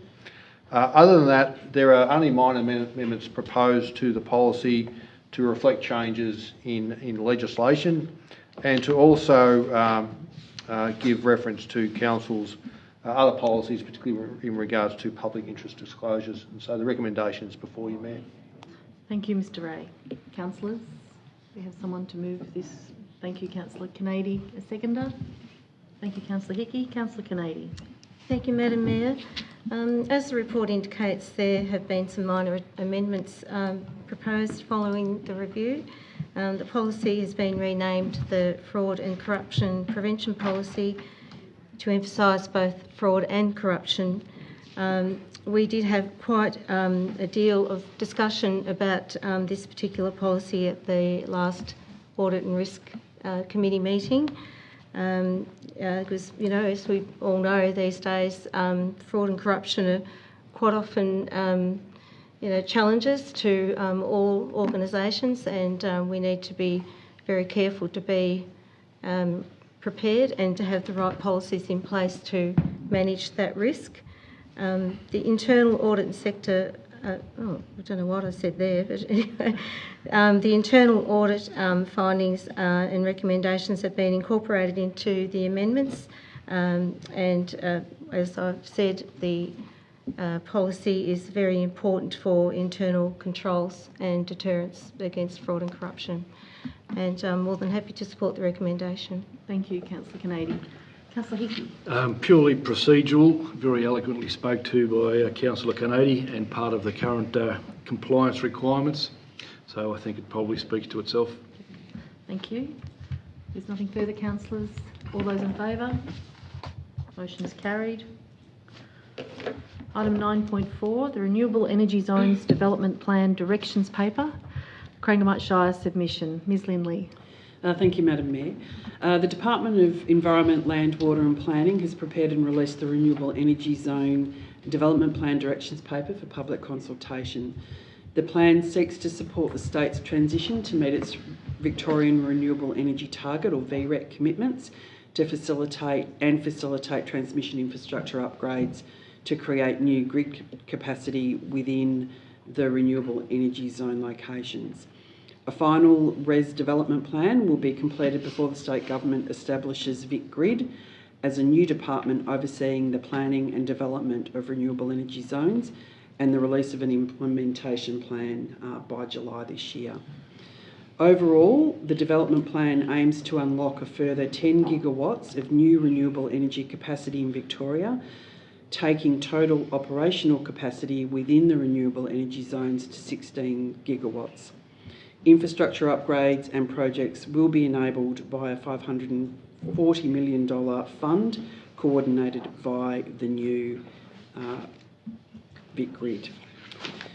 A southwest renewable energy zone has been identified within the development plan, which encompasses the north and central sections of Corangamite Shire and will lead to broader land use and development implications in the future. Officers have undertaken a review of the RES Development Plan Directions Paper and have drafted a council submission for council's consideration. The submission addresses new energy opportunities, including gas and green hydrogen, highlights the strategic importance of agriculture and primary production as industry sectors within the Shire, the importance of integrated planning for renewable energy development so that they are not viewed in isolation from broader state and regional land use planning, the construction of transmission lines, the cumulative impacts on communities, landscape and visual amenity, fire risk, and the process of decommissioning renewable energy installations once they've reached the end of their useful life. The officer's recommendation is before you. Thank you, Madam Mayor. Thank you, Ms Lindley. Councillors, very important submission, I think, to make. Councillor Beard, you happy to move? Mm-hmm. Thank you. Do I have a seconder? Councillor Hickey. Councillor Beard. Yes, through you, Madam Mayor, and yes, as you stated, a very important submission. I'd like to thank our manager who's with us tonight, Aaron Moyne. Thank you for, in partnership with our CEO, Andrew Mason, for providing this letter on this submission, very important submission on our behalf. But we recognise that there is a need for new renewable energy across not only the state but across Australia. But however, agriculture and primary production industries are the primary land use and most important sectors within the Corangamite Shire, and we have to be mindful that no renewable energy opportunity should be at its detriment. In planning for new energy within the Corangamite Shire into the future, Council aims to prioritise and support its existing gas industry, production and storage, which provides energy, as I just stated, to Victorian domestic needs. This is our priority, whilst also investigating green hydrogen generation. Large-scale transmission infrastructure that already exists and proposed upgrades associated with any potential wind or solar opportunities will be at the detriment of our communities, let alone the landscapes and its amenities. We recognise that grid connection via the transmission lines is essential, but ad hoc having them pop up all over our region is not acceptable or sustainable, as we are witnessing within the Moyne Shire, neighbouring shire. If transmission lines are to be installed, then we now know that underground can be done, and is certainly our preference. Following St Patrick's Day fires in 2018, we know all too well that specific infrastructure can, what it can do or cause when it comes to natural emergencies. And this letter certainly reflects our preferences for consideration to mitigate this potentially from occurring again. It is a comprehensive letter, and I've certainly only touched on a couple of points that are outlined in that. So once again, thanks to Manager Aaron Moyne and our CEO Andrew Mason for providing this submission on our behalf. Thank you, Councillor Beard. Councillor Hickey. Thanks, Mayor. The Renewable Energy Zone development and submission is well developed. As our industry gets bigger, as our agricultural footprint gets more demanding on power supply, for example, I think we need to have a detailed plan in place, not to the detriment of agricultural land, but in support of its development too. So anytime we can use those energy zone developments to have a decent direction paper as has been prepared, I fully support it. Thank you, Councillor Hickey. Councillors, is there anything further? Yeah, Councillor Kennedy. Thank you, Madam Mayor. Yes, this submission is an extremely important advocacy for proper outcomes in the renewable sector. Wind facilities in particular have an enormous footprint over hundreds of hectares of rural landscape, and these are the facilities that we're seeing a lot of in the southwest. Together with associated infrastructure, large-scale wind facilities in the southwest have already created large tracts of industrial development contrary to the rural landscape character and rural amenity, and have imposed many adverse issues upon rural communities. This has been largely due to opportunistic and ad hoc planning, resulting in cumulative impact via establishment and speculation of projects in concentrated areas, with many hectares of prime land taken out of production. I've had some experience with wind facilities, and my past experience with the State Planning Department makes me feel that it is very averse to addressing the issues raised in relation to wind projects. Food and fibre generate hundreds of millions of dollars in economic output for the state of Victoria, and I believe that we need to protect our agricultural industries vehemently and value them. It is of utmost importance that strategic land use planning is undertaken at a state and regional level to identify the appropriate areas and the right concentration for renewable development. I found it quite interesting to note on the RES development plan put out for comment that the renewable energy zones are identified in rural regions only, leaving our major cities free of the issues related to renewable projects. Much of the grid connection infrastructure can and should be built underground. I think that's a really important issue, because already we're seeing a lot of new overhead infrastructure being built in the southwest, going in all directions. It's just looking quite messy already, and I think it's only going to add to risk that is put upon rural communities, especially in relation to fire and fire control. I do wish to thank our Manager for Planning and Building Services for preparing a really excellent submission where he's covered all the major issues related to renewables. I think it's a really well put together document, and the advocacy is extremely important. Thank you, Councillor Kennedy. Councillor Hickey, did you have anything? Oh no, sorry, I've already been to you. Is there anything further, councillors, you want to raise? I'll put this to the vote. All in favour? Carried. Next item is quick response grants. Ms Lindley. Thank you, Madam Mayor. This report is to consider the March 2021 allocation of funds as part of the Quick Response Grants program. The program supports instances of community need that are not readily able to be considered under other grant programs operated by Council. Applications for quick response grants are considered as they are received and are assessed against criteria including eligibility, alignment with the council plan, benefit to the community and eligible expenditure. The annual budget allocation for the program is $17,500. Madam Mayor and Councillors, officers have received applications from the Cobden and District Pony Club for the purchase of entrance signage at the club grounds and the Cobden Rotary Club for the purchase of paint for the Cobden mini golf course fence. Thank you, Ms Lindley. Councillors. Councillor Beard. Oh, sorry, seconder. Sorry, do I have a seconder? It's been a long day. Councillor Hickey, thank you. Councillor Beard. Through you, Madam Mayor. Well, it's not very often you get two quick response grant applications in your one little jurisdiction, so it'd be remiss of me not to move the motion for this one. However, I would like to move the recommendation, but for obviously approving the funds for the number one, and then when it comes to number two, that was recommended not to fund the quick response grant. I'd like to change that we do fund the quick response grant for the application from the Cobden Rotary Club for the Cobden mini golf fence project, subject, however, to written confirmation that the club that the previous quick response grant allocated in February last year, 2020, for an outdoor movie night be acquitted by the 30th of June 2021.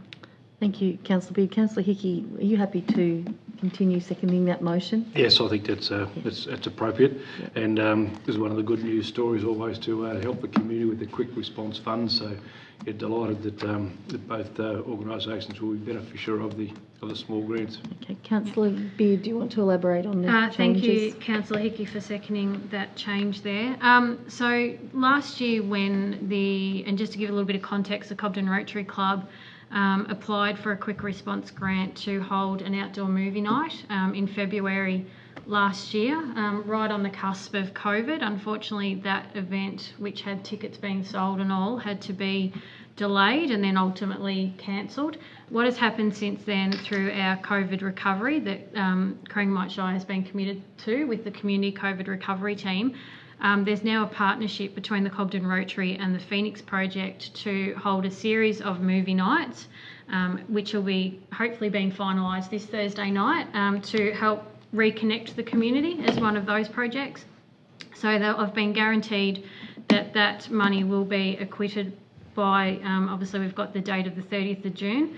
So I think it's great that we can support them with another project which they're wanting to, just like the Pony Club, which also has been hopefully approved tonight, is to give ownership and recognition to these two clubs by providing signage for the Pony Club and then the mini golf needing some new fresh coat of paint for the outside of that fence. That place is booming. More and more families and people are actually coming to Cobden to actually play the mini golf. So it's a credit to the Rotary Club that this will be one of the last parts of that piece of the puzzle to get that particular area of Cobden up and going to its full potential again. So kudos to them for doing this. They're all volunteers, and this money will certainly go a long way to them achieving that outcome of getting that all finished painted. So certainly grateful if councillors can support the motion for the recommendation tonight. Thanks. Thank you, Councillor Beard. Councillor Hickey, you have anything further to add? I'm going to say it's a good news story and very happy to support both of those. Thank you. Anything further, councillors? All those in favour? Carried. The final item on tonight's agenda is item 9.6, councillor attendance at the 2021 Australian Local Government Associations Conference. Mr Mason. Thank you, through you, Mayor.